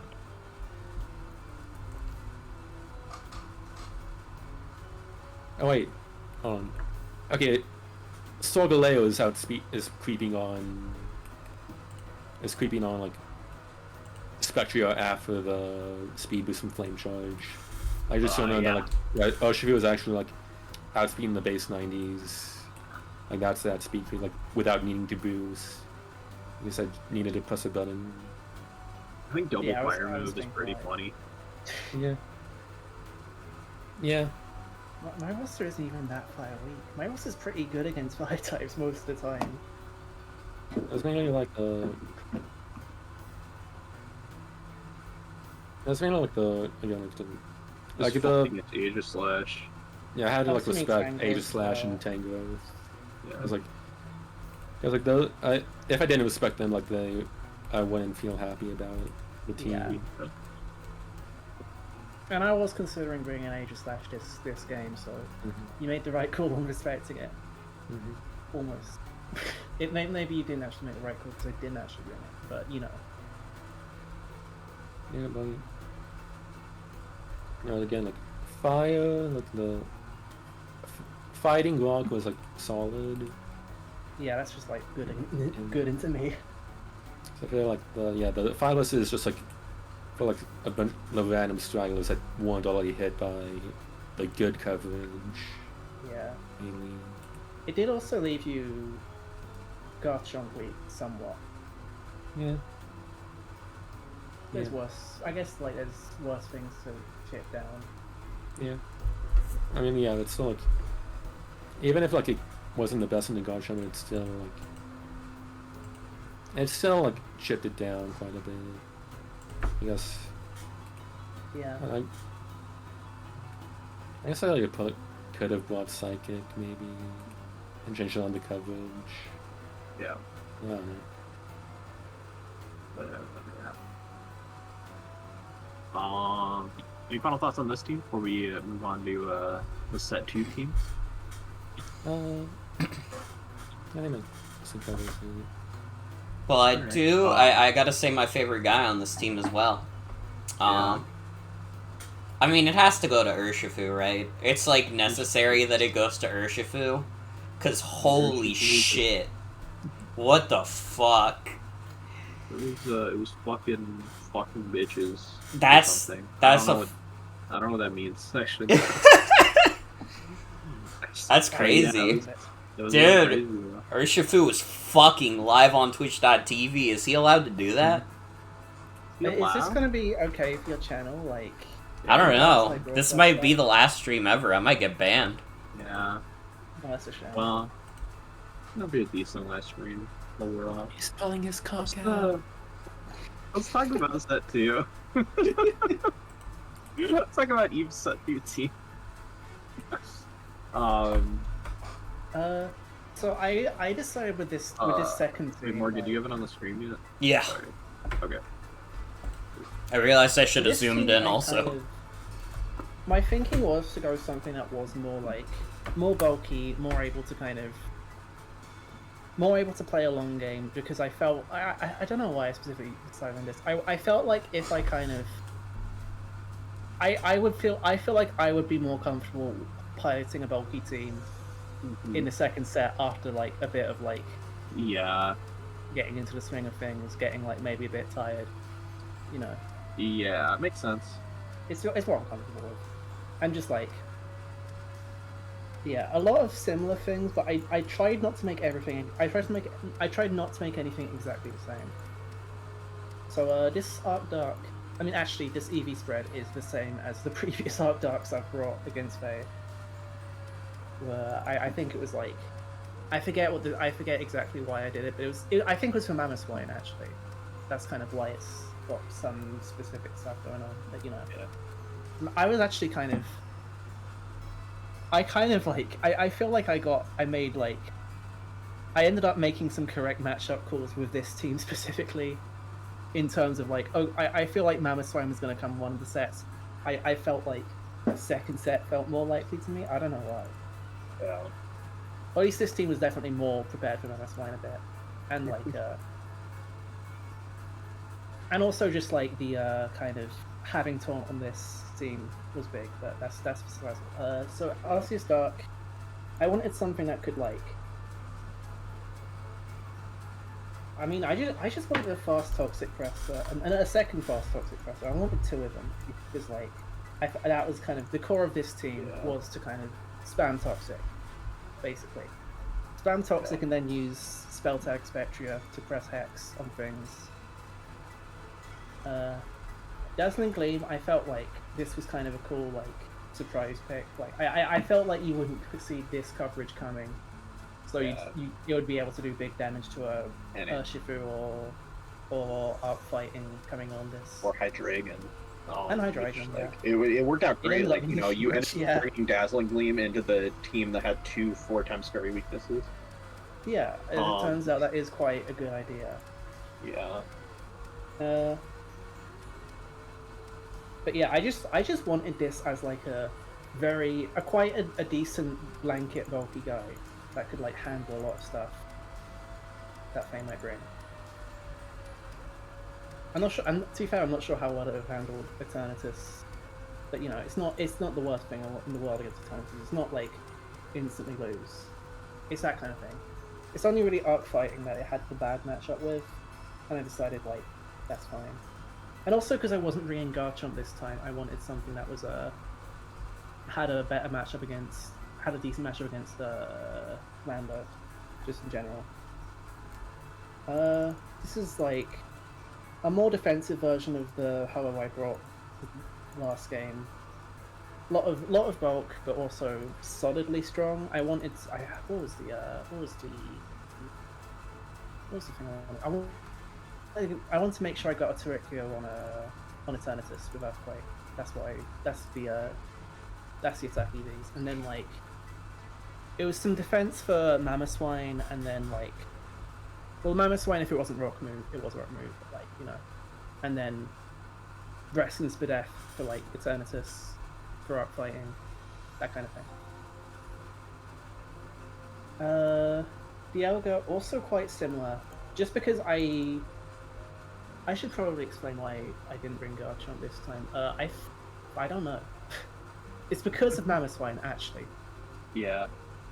I felt like the changes I want to make to this team would make it more Mamoswine weak, and then like Mamoswine is like, it can kind of come in on, well, it's not 100% safe coming on Garchomp, but it forces out Garchomp 100% of the time. So I don't like that. Whereas like kind of nothing on this team other than Salazzle, which is forced out by literally everything. Basically, this team was never going to be forced out by Mamoswine 100% of the time. I at least had like a chance with everything. But yeah, Stealth Rock, Toxic, Draco, Flamethrower. I went fast to this one. That's what I did. Yeah. Because like having no Garchomp also means that's a speed tier gap I want to fill. Yeah. Spectra, this is almost the same, except I went Spell Tag over Leftovers. This is mostly because I didn't have spikes, and I didn't have as much damage on Dialga and Ho-Oh going out. So I wanted more power on the Hex, basically. Yeah. I felt like I would need it. It probably was useful for some calcs that ended up being relevant. And then also Draining Kiss. I kind of like underestimated just how big Draining Kiss was at like keeping me healthy. Yeah. Spectre is a good Pokemon as it turns out. Yeah. Draining Kiss is used in Spectre. I'll be perfectly honest. Belly Drum on Azu was to be funny. Yeah. I felt bad bringing the same exact Azu 4 teams in a row, so I just decided, fuck it, I'll do something funny. Maybe you'll expect Choice Band and like make a switch in front of it, and then I'll press Belly Drum Aqua Jet and stuff. That's kind of that was my logic. And then Salazzle, this was kind of because, I mean, this was the other main thing I wanted on this team. I wanted to kind of take advantage of, in your previous games against me, you built a lot of your fast Pokemon to be not actually that fast. So I was feeling like Salazzle could take advantage of that. I was wrong, but this was an incorrect call, maybe.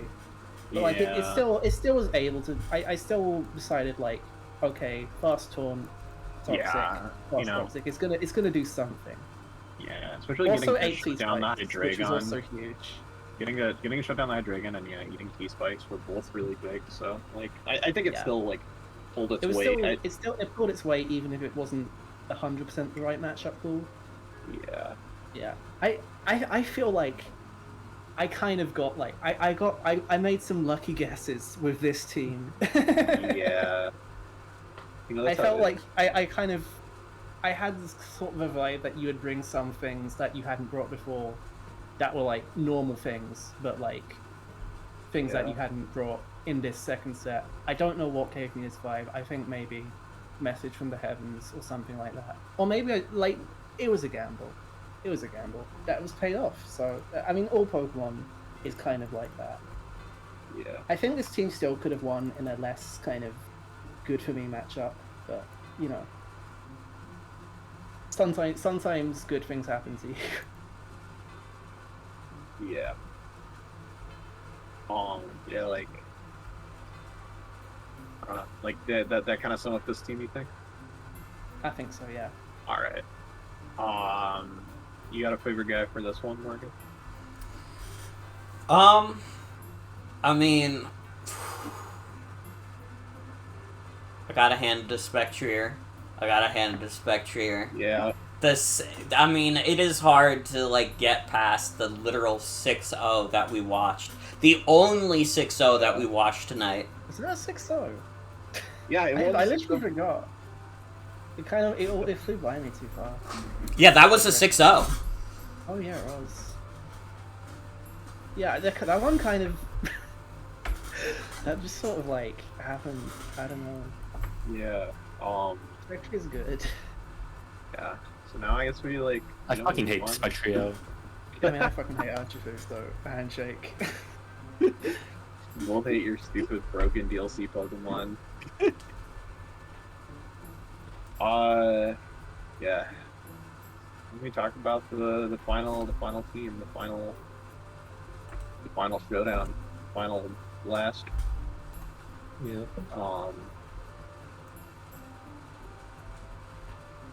So I'm gonna be like real and say like I built these teams today. like I had like the past couple of weeks I had like the concepts for the team. Yeah. Just a conceptual like how I wanted the team to function and be structured. Yeah. Just that, like I never was in the. It was like I only spent like time in the builder like today, like actually putting the sets together and everything. Yeah. That's real. I've been there many times. And so like, and in fact, I kind of like finished like both teams like 5 minutes like right as the stream started, kind of, and like mid reset during like the 5-minute downtime, I was just like tinkering with this, just fucking shuffling shit around. Anyways, I was wondering if that was what was happening. Yeah, so I was like I got like the first one team like I got like one team like 10 minutes before the match, and then I made a copy of it to turn into like the pre-reset team, and then I had this one as was like the first draft and the first reset version. Yeah, like I got like the fucking same as. Yeah, I had the same Urshifu and like similar Lando-ish. I probably recover on the P-Jack this time. I didn't have to recover on the previous set. No, it was 3 attacks. Oh, I didn't even realize. Did it press for its third attack? Or did I just forget? Oh yeah, it did. I should have written that down. And yeah, kind of like healing it up because it was a little vulnerable to toxic heal. But I feel like getting boosted would punch holes a bit and stuff. Yeah. At times I swapped out to toxic spikes just because like the just like really pressure. How was like the biggest fucking boots hog in the world, so I figured like I would have good opportunities to pressure other things with the T spikes. It's like yeah. I should also like. I should also probably say the fact that like I had like most of my team, other than like Arcdark and Spectra and Azu, all were all things that absolutely hated T spikes. So like yeah, and not having like Togekiss to kind of pivot in around stuff that also kind of convinced me I should maybe have a T spikes eater in the second team. Yeah. The Urshifu is the exact same.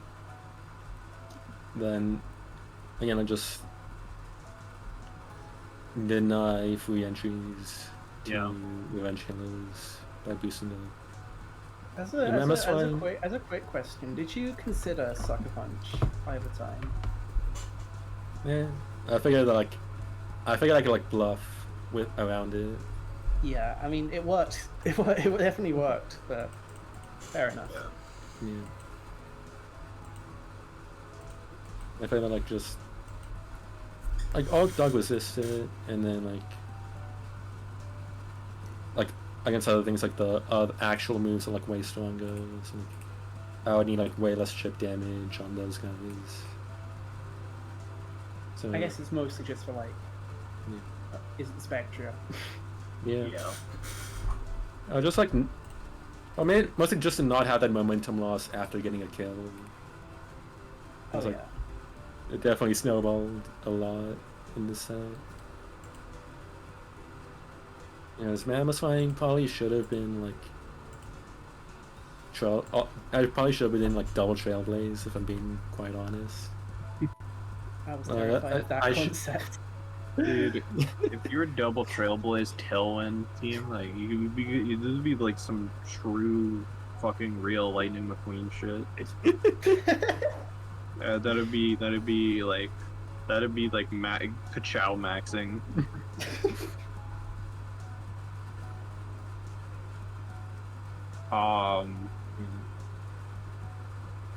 Especially like Earthquake would like one shot Spectre out without needing to. Yeah. And did way more damage than fucking Ice Shot would against Spectre. So like, yeah, having that Revenge Killing option taken away would be good against Spectre. Yeah, it was playing normal Landos and then like, yeah, Hydreigon was like the other side that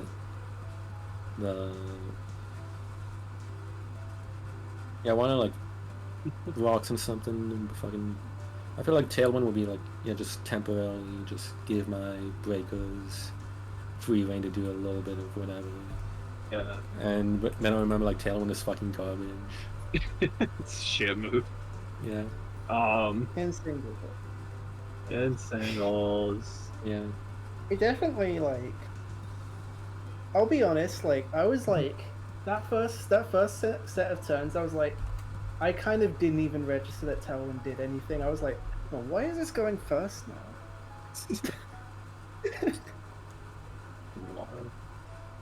Yeah. But, that tells you about what my mental state was like at that point in the battle.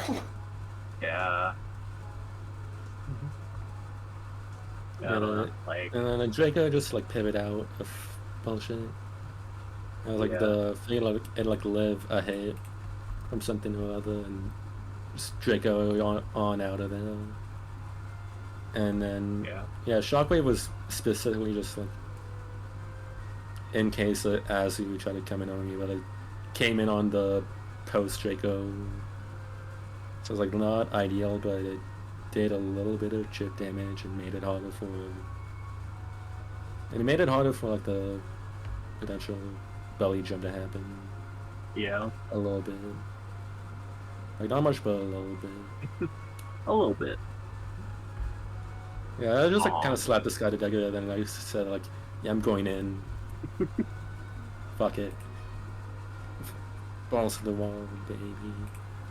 I honestly I like the concept. Mm-hmm. I respect it. I think it's beast. I mean, I don't know what Morgan's favorite guy is, but that's my favorite guy on this team easily.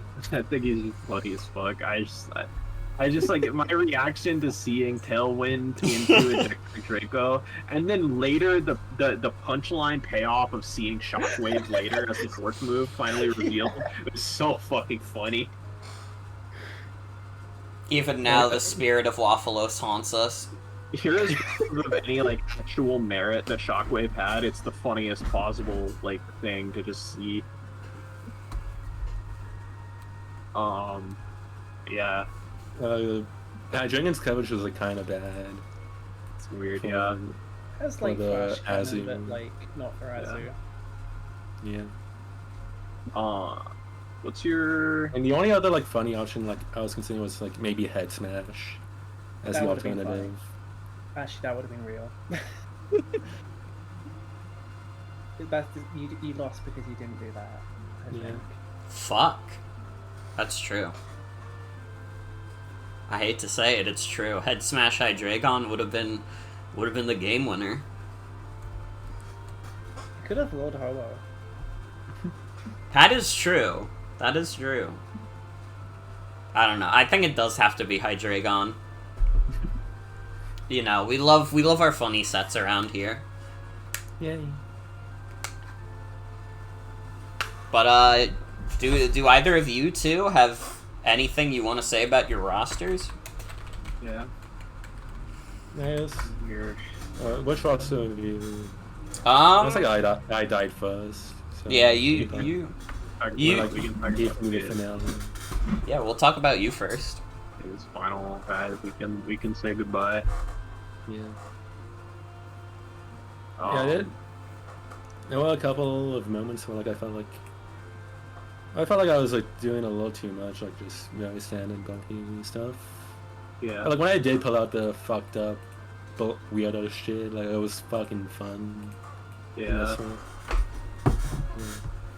I thought this was fucking ridiculous. This guy's fucking fucked up. Who fucking made this guy?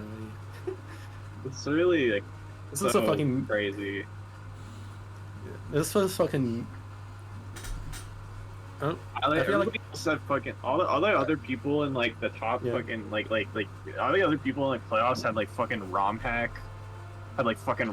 Uber Dubers, and I had like honest mid tier Zekrom. Yeah. I don't know. I feel like that's like giving too much credit to Ron Hackers. Like this guy's fucked up in deeply ingrained ways. Like in the DNA. ROM hacks are not smart enough to make a guy like Eternatus, honestly. ROM hack would Yeah. never make a stat spread like Eternatus. The Like- thing is, like, Dynamax Cannon is like a good move. It's not the most fucked up move ever. It's like fine. Eternatus but is just like such a like fucking 140 HP, 145 special attack, 130 speed. Are you kidding me? Instant recovery, like solid defenses. Instant recovery, solid defenses. Fucking pressure. Oh my god. Like, it might be the single best Pokemon at using pressure. Genuinely. Yeah. It's fucked up. And it's like it doesn't have the widest move pool, but like the funky options it does have, and it's like what the fuck? Like you just can't catch you out of left field. Fucking cosmic power. Yeah. Peace. Yeah, I was so fucking chomping at the bit to use like cosmic power set the entire league. Yeah. Yeah. Like. Fucking. I think like I remember saying that like Solgaleo, I was gonna say like, oh yeah, I can like future port into Urshifu with this guy, and then like I never fucking did that. I did completely different fucking things with both of them. Did Eternatus You have did 100% pick rate? I think so, yeah. Yeah. Yeah. Think so. Yeah, that is 100% pick rate. Yeah. Is Eternatus the biggest killer of the entire league also? It is Yeah. now. Yeah. Oh my God. Especially after it Yeah, I got knocked after out. finding Sienna. Yeah, after finding Like- Sienna took the lead, yeah. Oh shit, Yeah. I need to count this. It's fucked me up. And like it did technically, The counts aren't updated for this set yet. I don't think. yeah. Yeah. So. No, I don't think it matters too much. Doesn't matter You would too have to much. pick It the other it's game. still gonna be number one. Yeah, and it's like Eternatus did get to play the most games out of anyone, but also like one of those games was an early forfeit that probably would have had like 3 or 4 more kills for it. Yeah. It's like it would still be like pretty fucking massive. Yeah. Yeah. Yeah. Like. Yeah. I actually feel I kind of didn't know what to do with at first, but then like I figured it out, and it fucking clicks buttons so fucking hard. I got the magic down at the end though.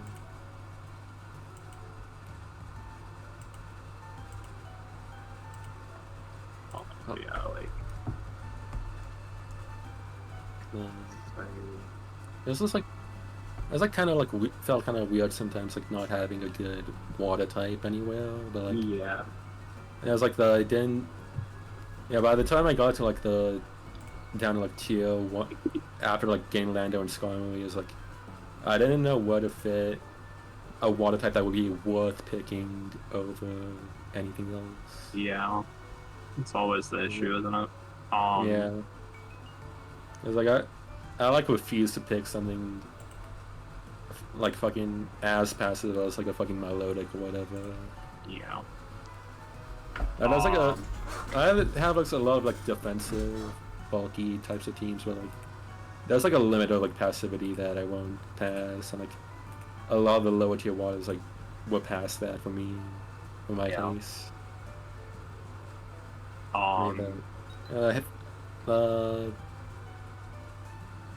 Thank you, Hazel, for donating Skarmory. Yeah, I like spikes. They're fun.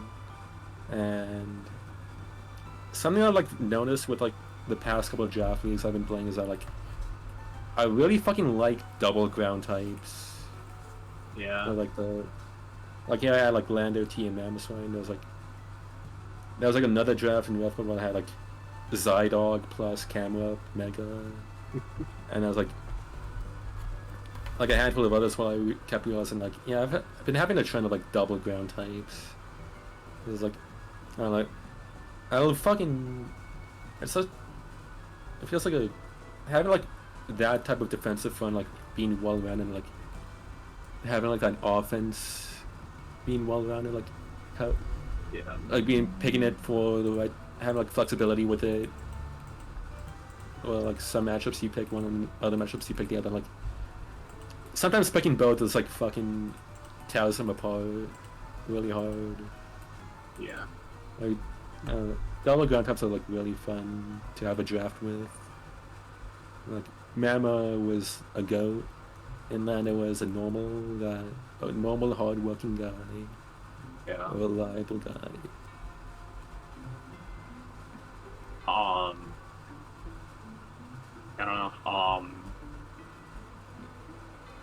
Yeah. And Zork, I had like fucking. I Yeah, had a better. Zork properly this league, but also like Zork was still basically only weirdo fucking sets. You never just like it's more reasonable in Ubers because it's like less good at just being an attacker in Ubers, but it's still just like you just brought weird fucking Zorks. But you know, it's cool.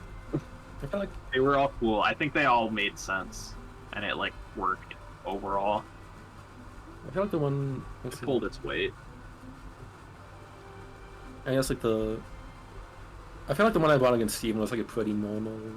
Yeah, I guess so. Pretty normal, like fit for a HO team, and then like the Ernst Jones is like a bit of an.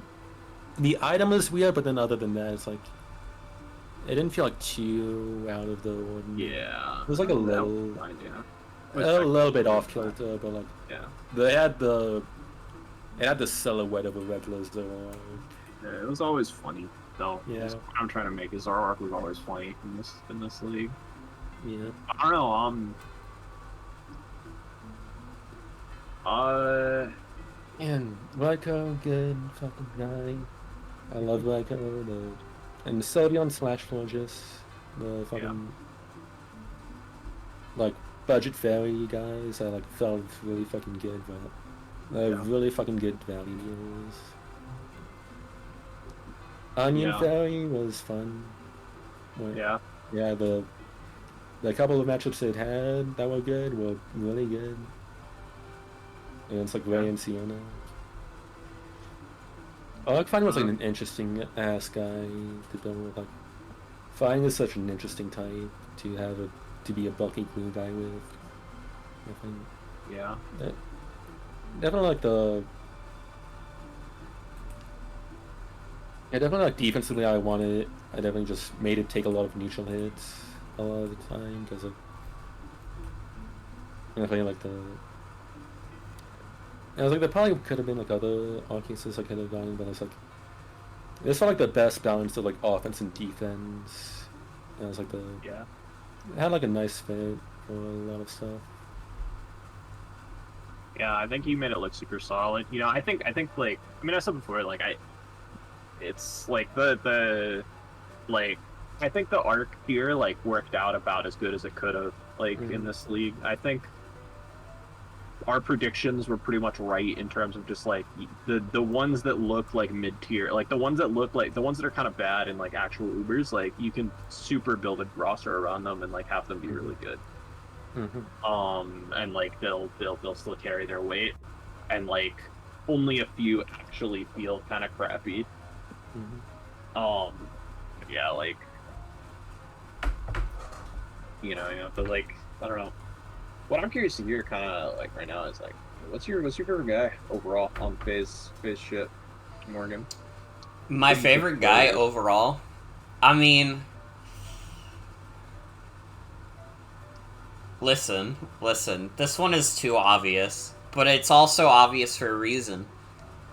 Who is the biggest killer in the entire league? Who has been brought to every single game?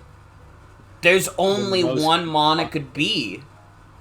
Yeah, it's still so much terror.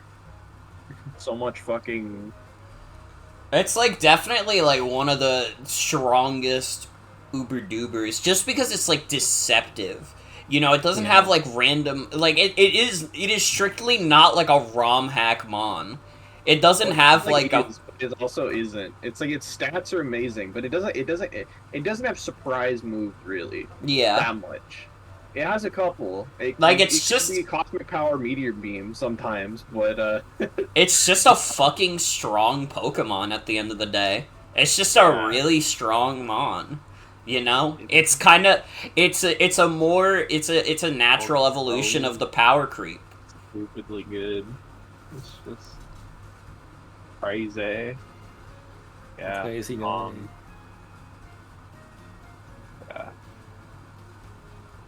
Yeah, Eve, are you there? Are you there? Shouts out to Solgaleo for being Oh funny. yeah, I was just there. I was just recording kills. Yeah, that's fine.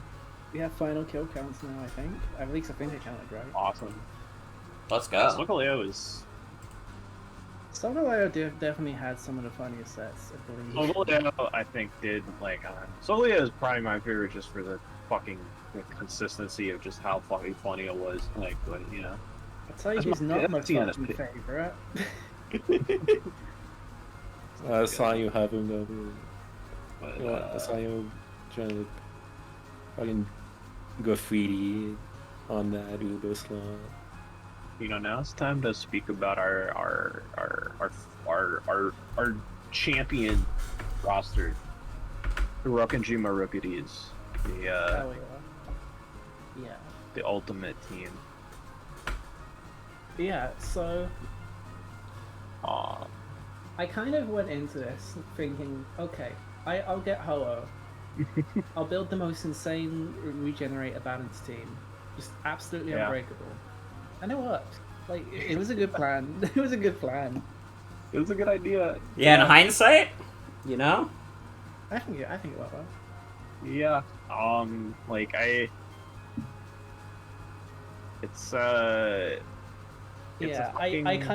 made a decision that like a lot of my kind of big Ubers picks aren't things that are like that insane offensively. Like obviously they got good stats. They got good.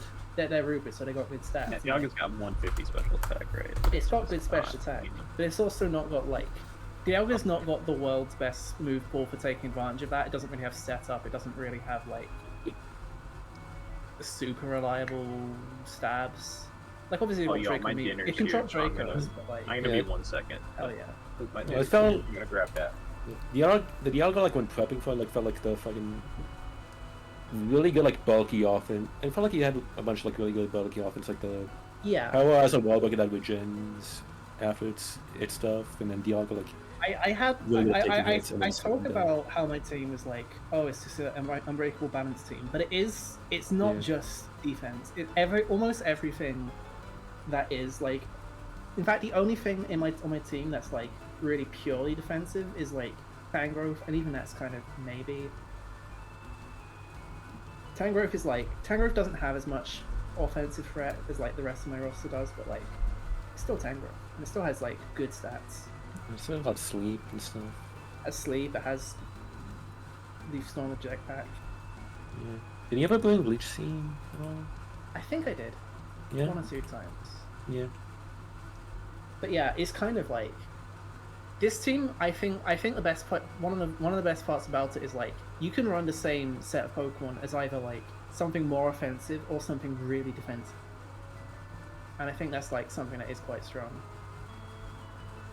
And then also just the type chart on this team is good. Like, I think we can't discount just how like there aren't really that many type weaknesses shared between Pokemon that I can't just like cover. Like I think genuinely that's one of the biggest strengths of this team. Just like good type synergy. Arceus Dark. This was kind of like, again, this is like the reason I picked this was because of stab, dark plate, foul play, literally. going in on the kind of defensive but very threatening kind of concept. Arceus Dark isn't the most kind of offensively. It's not the most offensively threatening Arceus. It's obviously still offensively great. It's like Judgment is a good move, as it turns out, and Dark is like not a bad type. It's just it's just a type that doesn't always have like a perfect dual stab, a perfect like coverage combination. And yeah, this thing kind of I never really ran a fully offensive Arc Dark, did I? Did I have any Carmine Arc Darks? If I did, I forgot. I think like you're a really good fit for Arceus Dark because like a lot of this roster is like just, you know, like the wise words of BK saying like you have good offense while playing defense. Yeah. Like you get both at the same time, and it's really tough to deal with. So like having a really strong foul play like fits really well with that. Yeah, it made this Arceus was very versatile in what it could do while still remaining threatening. And body press, obviously, not stab body press, but it has it as an option. So Yeah. Ho-Oh, like obviously centerpiece of the roster, but this is like, at one point in time, this wasn't a ROM hack Pokemon. That has since changed thanks to one very specific change that they made. That I am currently conspicuously hovering over. Yeah. I think it's like a ROM hack ability, but other than that, Yeah. it's a normal guy. Yeah. I It's quite it's like... fucking flavorful to have the Yeah, Phoenix with it that does make ability. sense. See, the thing with Ho-Oh, obviously, it's absurdly bulky, and 130 is a very high attack stat, and Brave Bird's a good stab, and Sacred Fire is also an incredible stab. So, like, it's obviously going to be good, but nothing is, like... It's not quite as insane as like, other kind of cover legendaries in terms of just the pure stats. It is all Regenerator. It would only be average if it didn't have Regenerator. Yeah. With Regenerator, it is a fucking demon. It's a demon. I mean, I don't know, like... I don't know how it's doing in, like, current generation Ubers, but, like, there have been, like... I mean, essentially, since Heavy Duty Boots got added, it's been one of the best Ubers. Yeah. Full stop. So, it did about as good as I expected.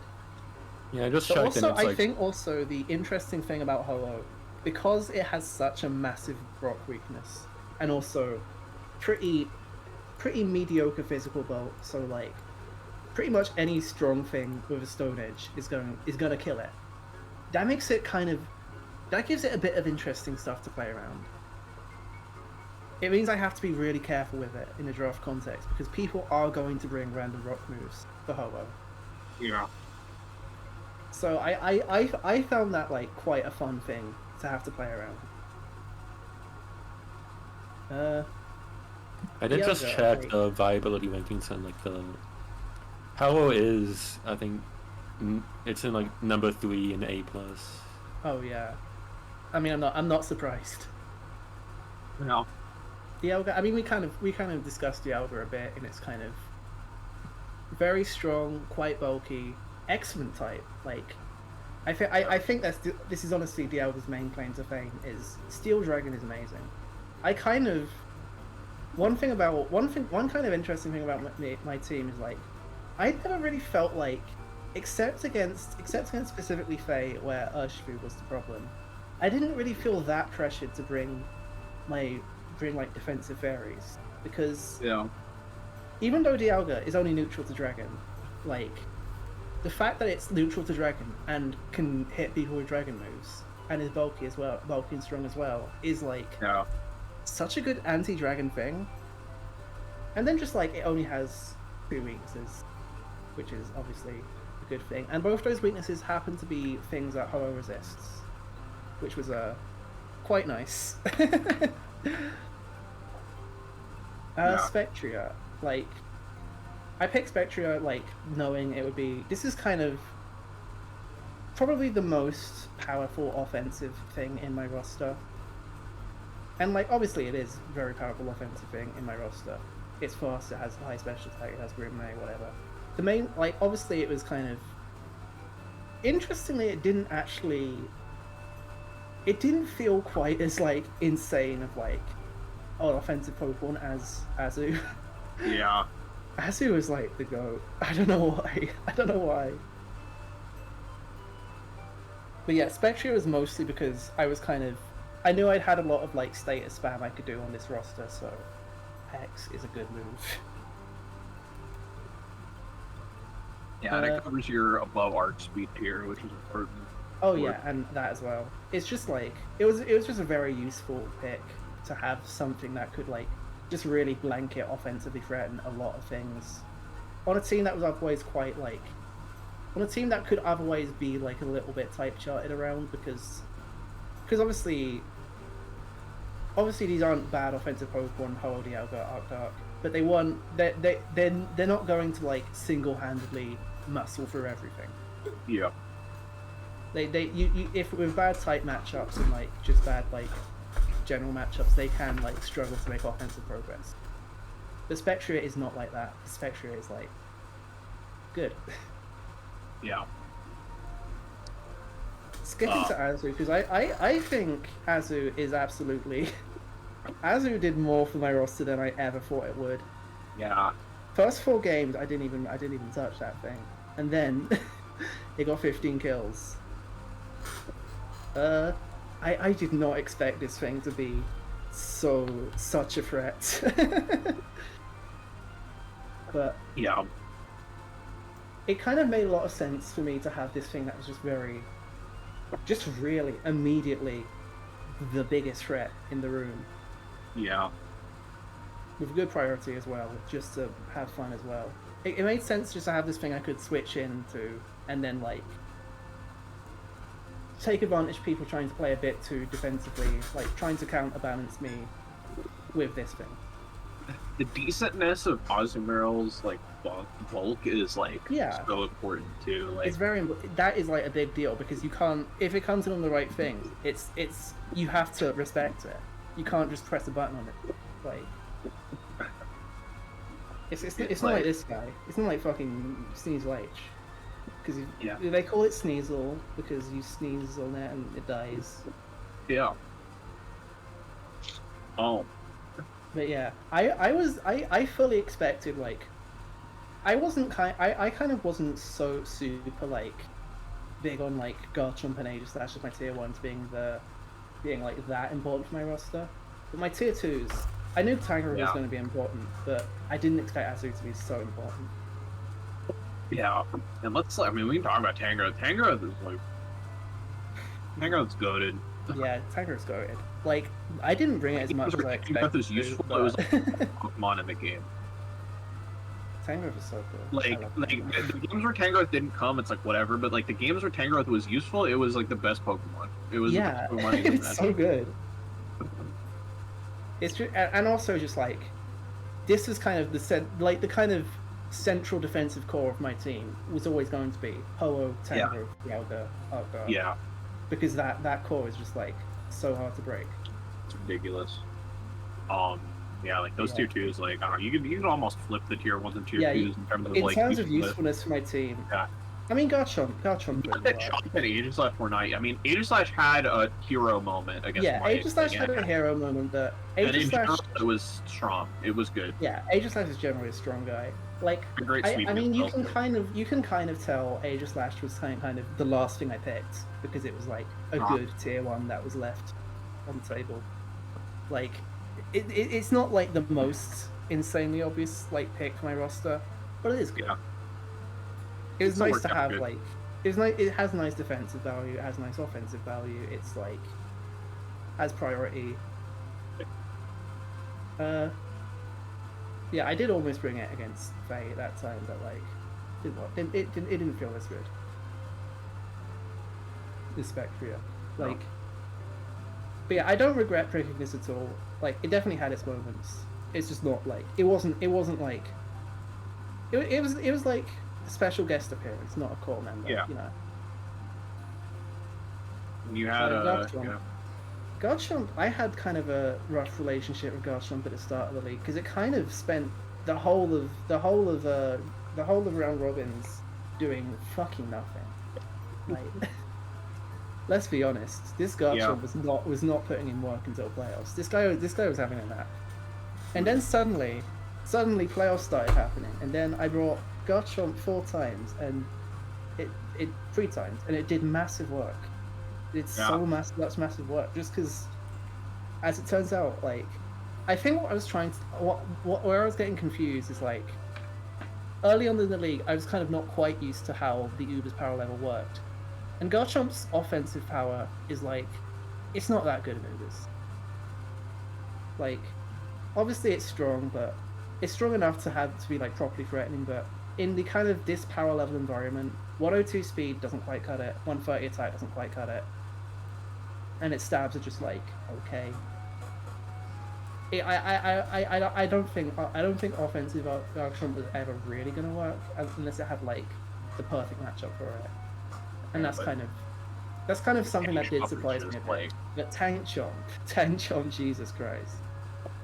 And it's just because, like, you know, even if it doesn't like live that long, the chip that it does is so insane. It's so huge. With rough skin Rocky Helmet. Yeah, and just having this Rocky Helmet that, and just being so good at hazard setting and just like threatening this strong earthquake, even if it's not like. Yeah, even if it's not like an in order to get hazard stuff and in order to like force chip on things and stuff is huge. Like, yeah, even if it's not directly like, oh, it's not sweeping things, but it's like, and it was also pretty weak necessary. to ground needs to switch out of Garchomp. Yeah, and it was also really necessary for my Ross. Where did this come from? What? That's really scary. That's not scary. That's the funny jokes. Oh, it's funny. Yeah, I'm kind of mirthful right now. Yeah, I'm kind of laughing at that. Yeah, I'm kind of laughing. Oh. But yeah, also, I mean, Garchomp was also really important as the kind of big anti-Volt turn guy. Yeah. That's sort of its. I mean, that was really its main role. The main reason I picked it, because it is like Ruskin Rocky Helmet. That if you use U-turn, you hate that. You hate getting chipped by Ruskin Rocky Helmet, and obviously it eats Volt switches. Yeah. Down to tier 3s. I'm gonna start with the two that have 100. The two that have better attendance. Like the two that were there the whole time. Togekiss. I mean, really, this was here to be a defensive fairy mostly. Because obviously, Azu has decent Volt, but it doesn't really have like. It's not going to be a defensive Pokemon. Togekiss, you can make a defensive Pokemon because like it's got Roost, it's got Wish, it's got Heal Bell. It has a lot of set variety. Like, obviously, I think most of when I used it was more of a Cleric type, but it has possibility to be like Choice with Trick and like Serene Grace, screw people over, just like generally status people. Has a good move core. This was like, obviously it didn't show up too much. Only got 1 kill, but you know, I think it had a lot of it did its job, and its job was quite important. Yeah. Fairy is a good type. Fairy's a good type. Flying is also a good type. It was also kind of awkward that this guy was just hogging the boots. Yeah. This guy would not give the boots to anyone else. Like, except for the one time I Salazzle managed to get it. That was weird. Salazzle. Let's talk about Salazzle as well. So, I felt like, looking at the tier 4s we had, Salazzle was one of the highest value. I just thought it was one of the fucking best tier 4s available. And I was actually fucking stoked to get it. And it worked kind of well for my roster as well, just for the status spam thing. Because the main thing Salazzle does is, if you're slower than Salazzle, you're really fucking sad about it, no matter who you are. And obviously, it is just below the Arceus speed tier, so that is something, but obviously 117 speed is good. Like, I think you can't ever call that bad.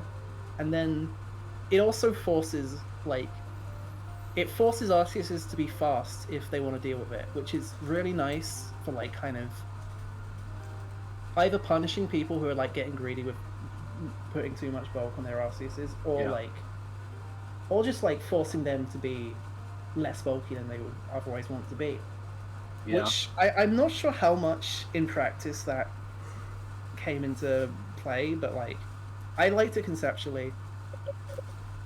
Interestingly, like, all the games Salazzle got brought, I don't think it ever really got like a proper toxic kind of stall going on. Yeah. It like, it kind of just got toxic on an important target or on a less important target, and then just kind of left.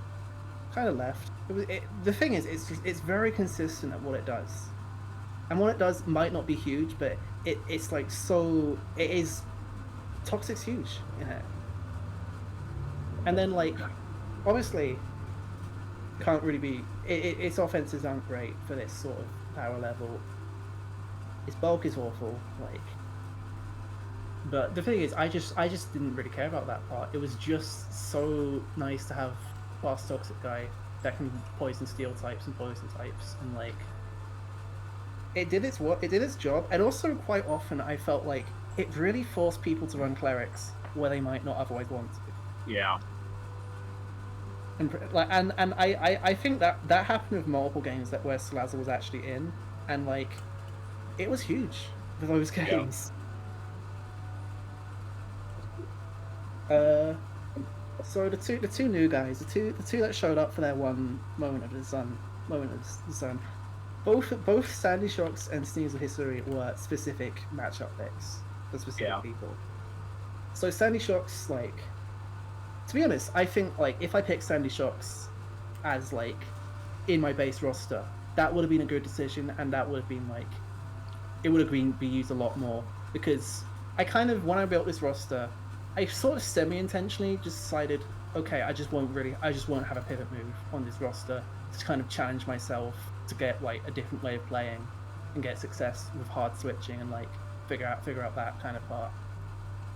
Which I think that was nice for me to do, but also I did when I was against the Hazel matchup, I felt like I did really need some pivot guy.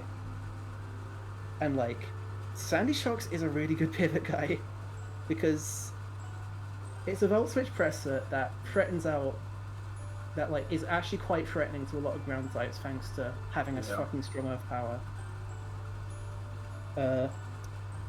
And it's got solid bulk. Like, it's not even like particularly like, it's not a particularly out there Pokemon in terms of what it does.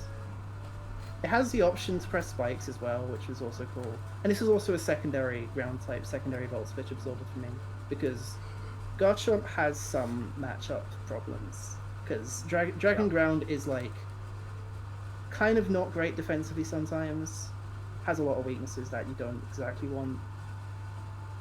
Whereas Electric Ground is kind of, obviously it's a different set of weaknesses, but like they can. I feel like just having multiple options does just help there a lot. Yeah, for sure. Yeah, I'm gonna say, I'm gonna apologize for Sandy Shocks for not bringing this guy in the first place.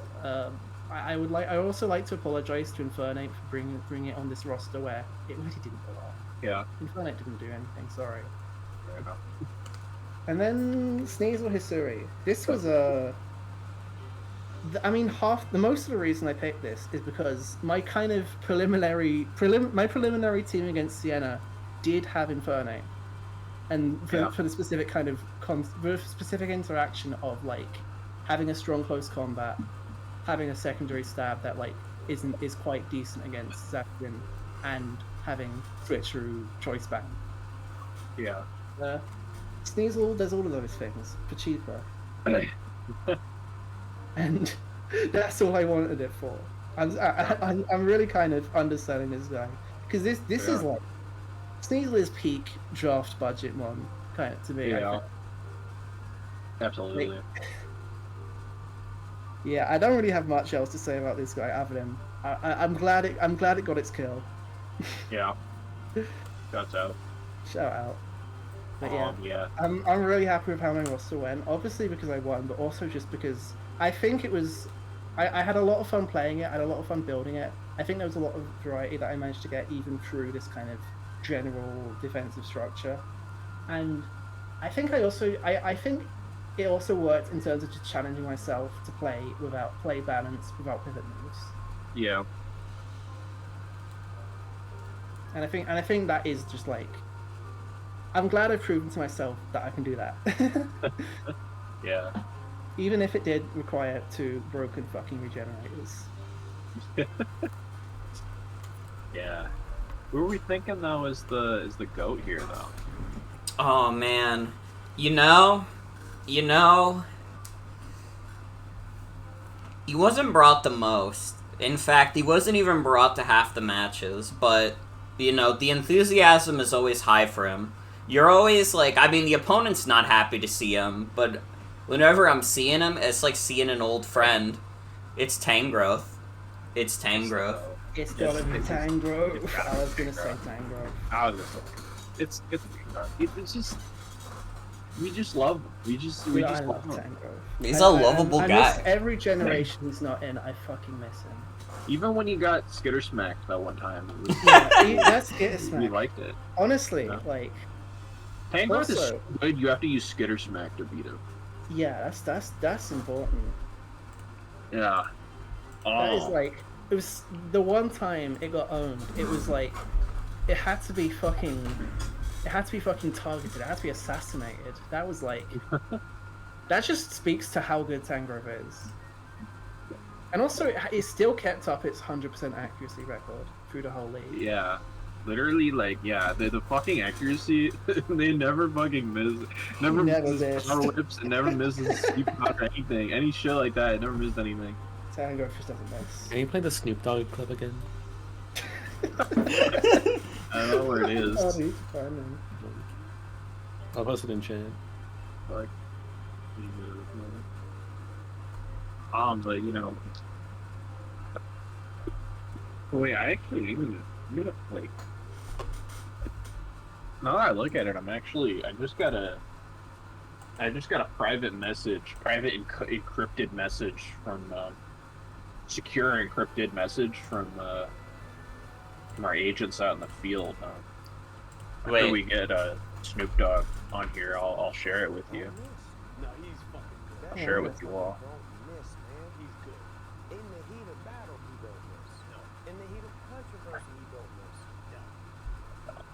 So wait, what's going on? What's the message? It seems that Smeargle is dead. What? What? Wait, you're an. Yeah. Who said that? Who said that? And please tell me they're not bullshitting. I have word from 2 of my most trusted fucking allies. I'm gonna need video proof. Well, I have video proof here. I'm gonna Who are send you- it right now. Who are your most trusted allies? Lando and You'll Ferrothorn? see. Sorry. It's two of the most. It's two of the most. I didn't realize Ferrothorn was an ally. I thought the thing was that Ferrothorn was not an ally. It's 2 of the goats. Two of the strongest warriors that were put out to really take out take out Smeargle is the Insane Clown Posse. You're Oh gonna my wanna put god. this on low speed, on slow speed. So you can see ICP official them.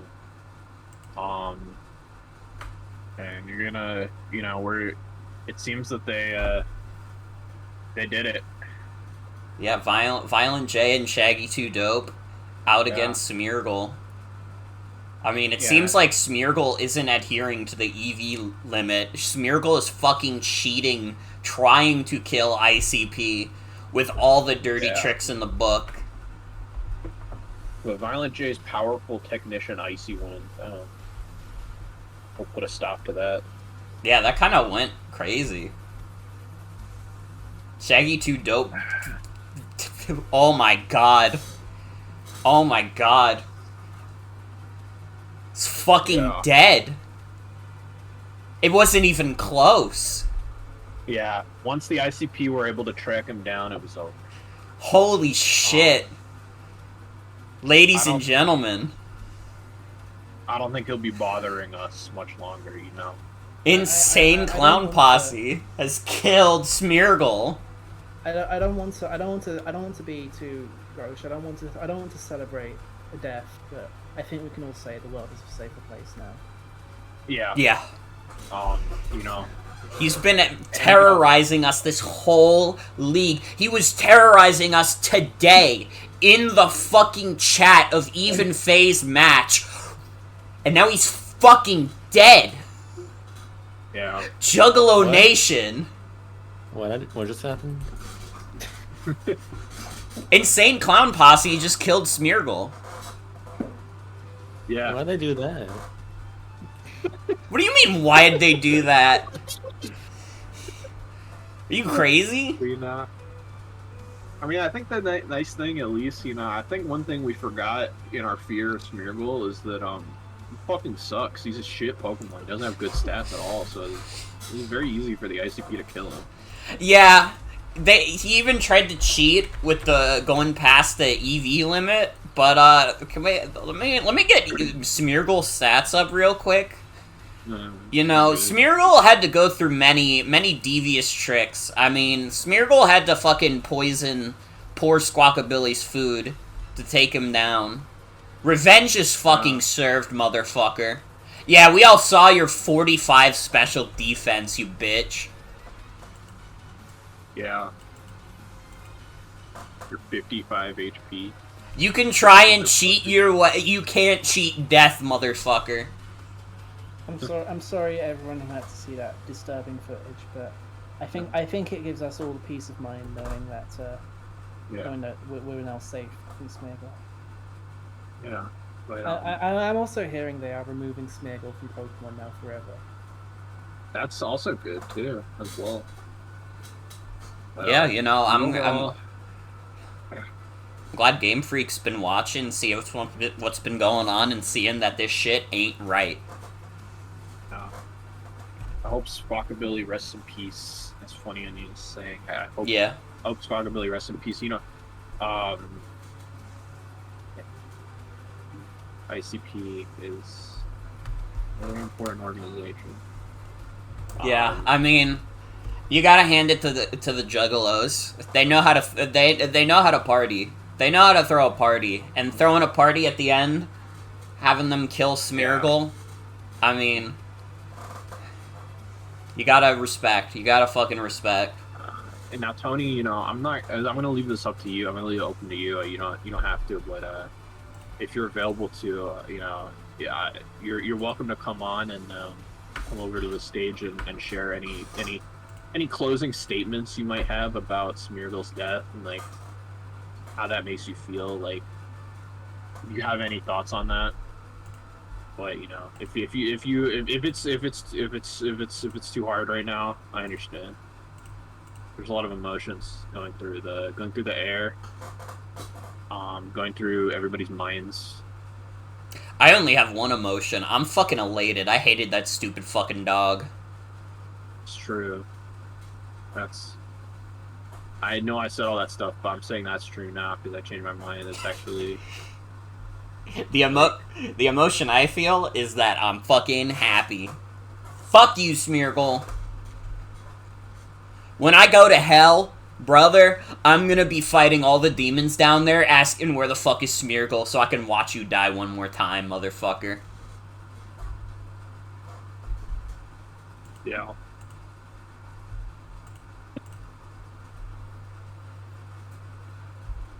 What's going on? Worked out.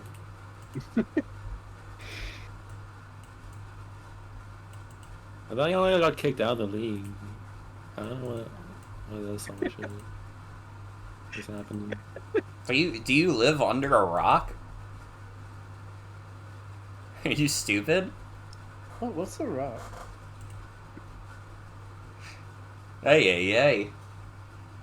These are all the these two are the ones we had in grand finals? What the fuck? Morgan, did you give any thought to that why not set I sent you in DMs earlier?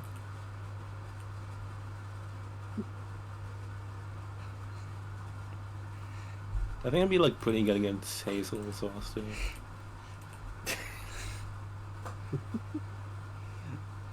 I think Faye just like shut down. I think like Faye's brain just like broke. I think somebody. I'm here. I think Faye just like saw someone die live on camera and it like completely like broke her It brain. is, Tony, it is don't worry. traumatic. We have Tony coming in, and we're gonna hear some final words about Smeargle, about Squawkabilly, about all this. Yeah. We're gonna bring it to an end.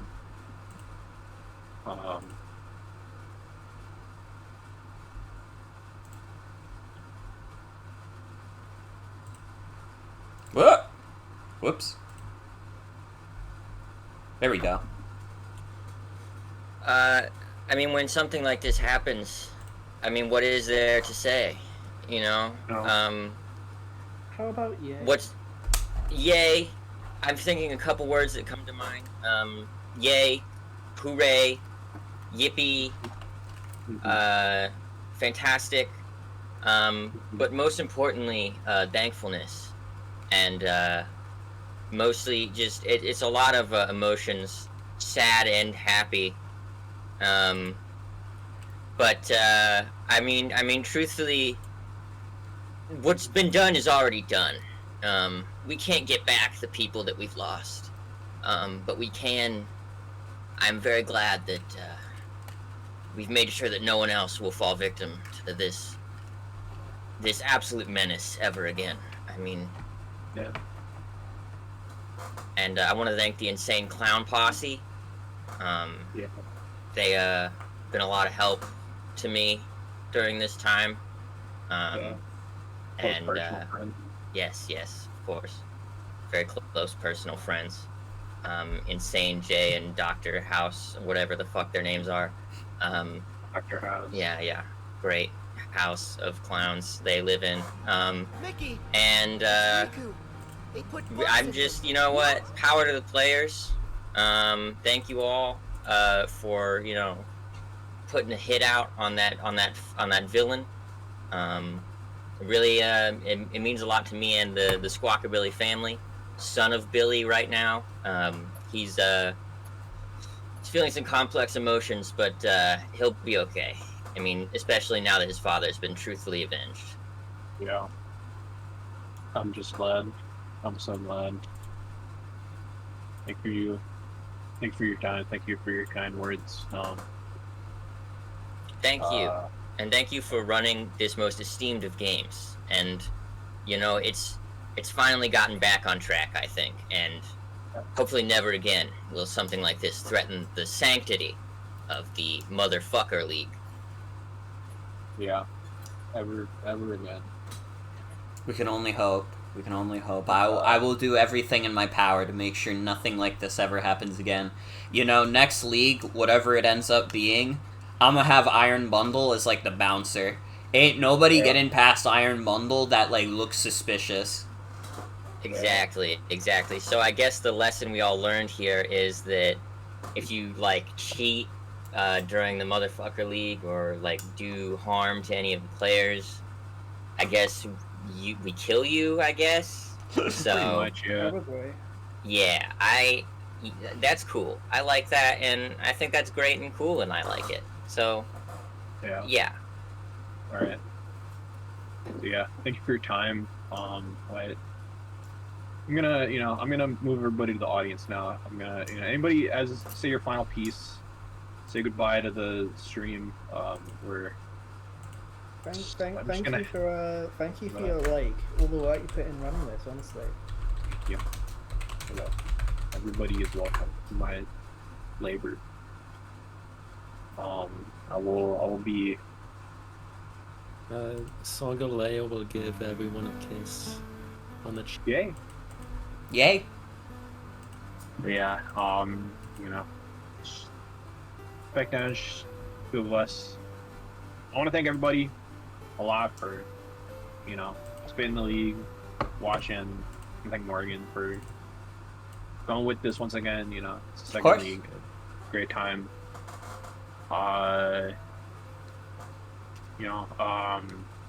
Most likely not gonna be a league next year. It'll probably be the year after. Next year we'll have something going on though. We'll have some stuff. At bare minimum, we'll have the real standards tournament. It's true. It's true. Exciting event. So, I just, thanks everybody. It's the people that make this what it is. Yeah. It's the people and the friendships and the storylines and the love and passion. I think this has been a great league. I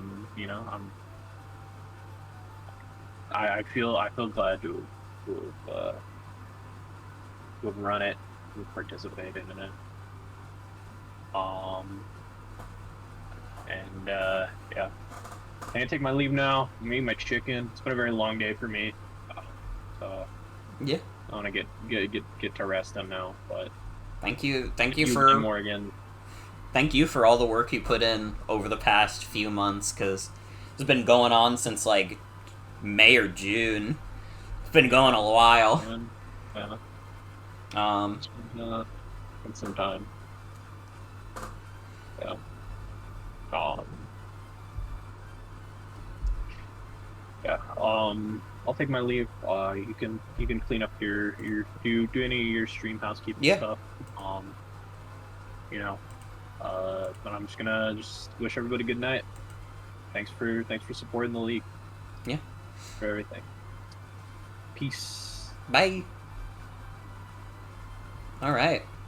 Well, this is it, everybody. It's the end of MFL 2. And it was a lot of fun. It was a lot of fun. This one got hit with a lot more delays than the last league. I feel like everybody, even including myself, had like more going on this year that kind of got in the way of like Mons and stuff. And it was a challenge to get it all done, but I'm glad we ended up seeing it through, seeing it all the way to the end. Because it really is, it's a lot of fun. It's a lot of fun. I mean, I love this game of Pokemon. Probably my favorite series of all time. And I'm sure for many people watching, if you're watching this, you probably also love Mons a lot. It's a wonderful game. And I mean, it was nice to see many familiar faces during the league. It was nice to see our new faces. I feel like the new faces brought a lot to the table, Tony Funny Onion with the Squawkabilly squad. Joan, the surprise, new competitor that got pretty fucking far. Ribbon, Crossed, Steven. I mean, and of course, we have old favorites. Waffleos, Tristana, Sienna, Ray, Mike, Lily, Faye, Eve, Belle. I mean, congratulations to both Eve and Faye. I mean, after this stream, I will be, contacting both of them, letting them know their prize winnings. But they both put on stellar performances. Everybody, competed out of their mind this league. I mean, it was, again, I had a better performance this league than last league, but I also didn't make it to playoffs this time. And that's because everybody was competing out of their damn mind. it was a very competitive environment. I will say, coming out of this, I would be fine to never do a Ubers League again. I don't think I actually care that much about Ubers. I think Ubers is almost too stupid. But, I don't know. If Sienna said, hey, we're actually gonna do a Ubers League again, I wouldn't say no. I would be like, okay, I guess we can. I'm not picking Calyrex Ice again, though. Yeah, sometimes Pokemon are just so strong. I don't know. It's tough to balance around. And I think we did, I say we, I didn't really do the balancing, but I think, like, everybody who was on the board to try and balance this whole league did a good job. I think it came out to being, like, a pretty balanced, like, you know, pretty balanced tiers overall. And I mean, I have to, of course, give a special shout out to Sienna. She really, like, she puts her heart and her soul into these leagues and these competitions and stuff. Like, she is the heart of these streams. She really is. She worked her ass off, you know. Especially during a time that's been, like, tough for her. She still, like, put her everything into this league, making sure it ran okay, making sure, like, people had people to build with, you know. She did a fucking stellar job, as always, and I'm very grateful to have her on board for stuff like this, 100%. I'm glad you had fun, Eve. I'm glad you had fun. I had fun, too. So, it's a little bit of a mixed bag for me, you know. I'm a little sad I never made playoffs, you know. I didn't have the playoffs run in me. I kind of feel like I fundamentally got kind of a fucked roster. I don't know what I was thinking. I think, like, Ogerpon, like, Calyrex, and, like, Iron Bundle were, like, genius ideas. And then, like, you could kind of debate some of these other ones. I don't know, Darmanitan was kind of genius. Darmanitan was clean as fuck. That guy was awesome. Yeah, she did a great... Yeah, Sienna did a great job as a competitor and as a host. Dude, you're right. Goodra was pretty peak, too. But yeah, I'm really happy with how everything turned out in the end. And I appreciate everybody who followed the league, because there were a lot of delays, you know, personal stuff, you know, competitors, like, having late matches and stuff, you know, it happens. Running a league like this, it's not always going to be clean and easy, but we did our best. We did our best, and I'm happy with how the streams went. I mean... The stories that were told, I mean, fuck. Last league, it was, like, the Hulk toilet storyline was, like, great to follow. And then, like, this league, the entire, like, Smeargle storyline. It's crazy. It's crazy. It's like a true escalation of the stakes. It really is like we got a sequel in theaters, and somehow the sequel was just as good. It's fucked up. Kinda weird.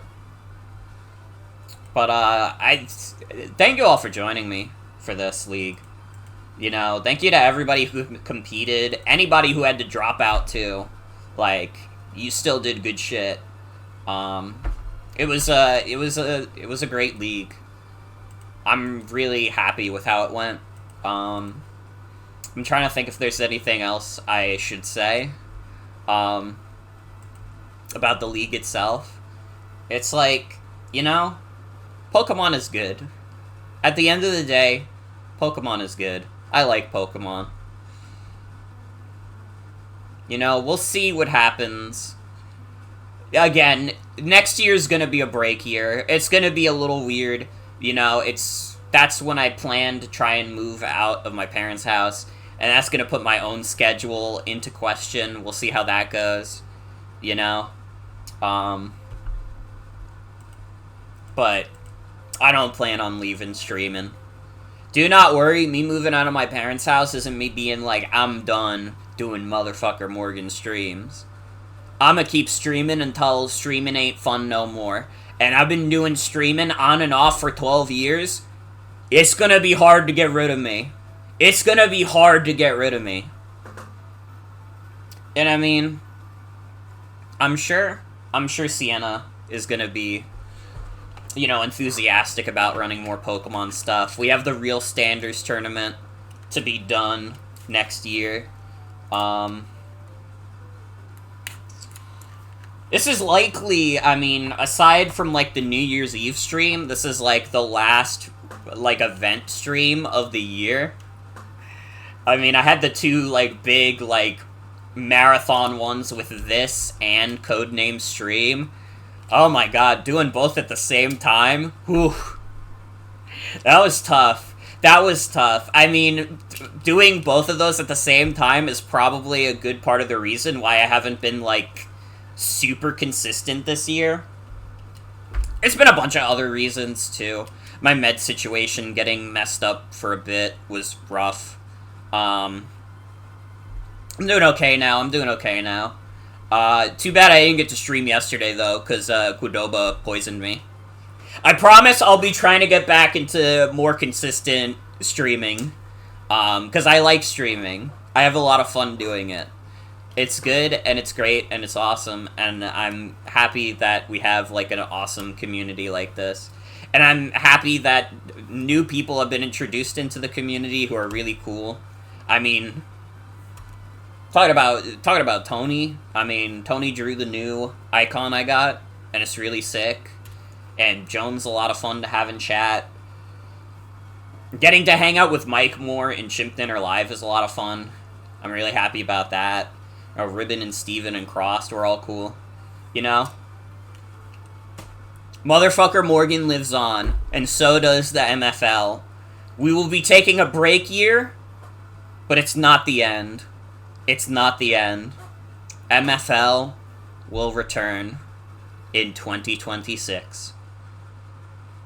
I hope to see you all there. You know, obviously we'd like to get a little bit of new blood in there, but in terms of anybody who followed, whether you followed on Twitch or through the YouTube archive, if you've been watching the league, thank you.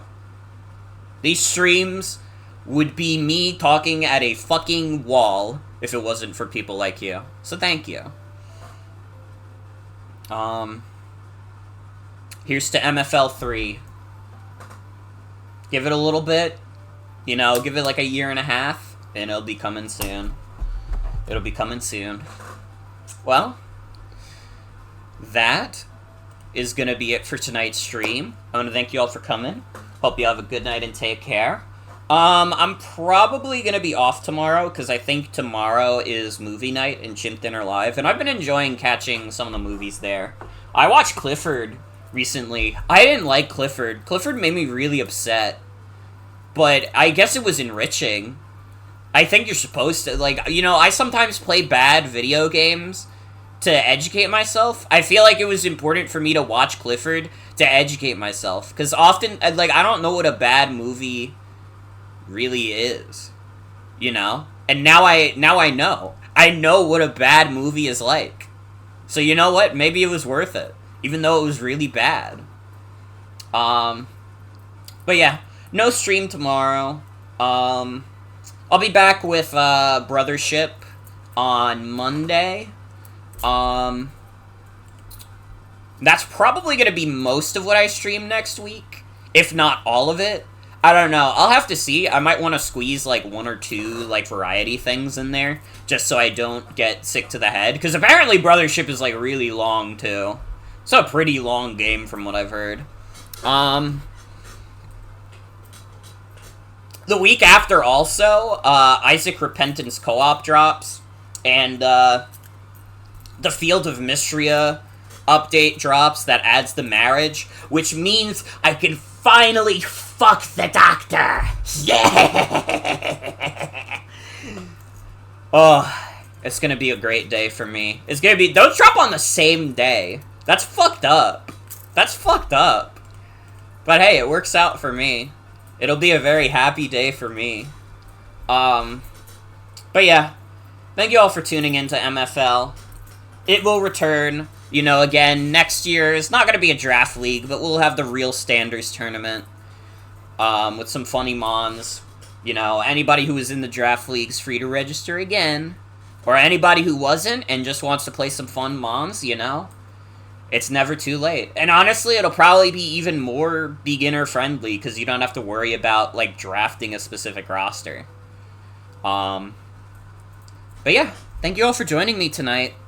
I rambled for, like, 15 fucking minutes. It's just... MFL means a lot to me. I really do love this league that we've created. You know? And again, special thanks to Sienna. She's the heart of the league. I'm just the one on co-commentary, you know?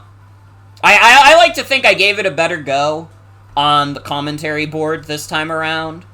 But, you know, that's up to the own viewer's interpretation, I suppose. Yeah. I think I'm finally done. Thank you all for joining me tonight.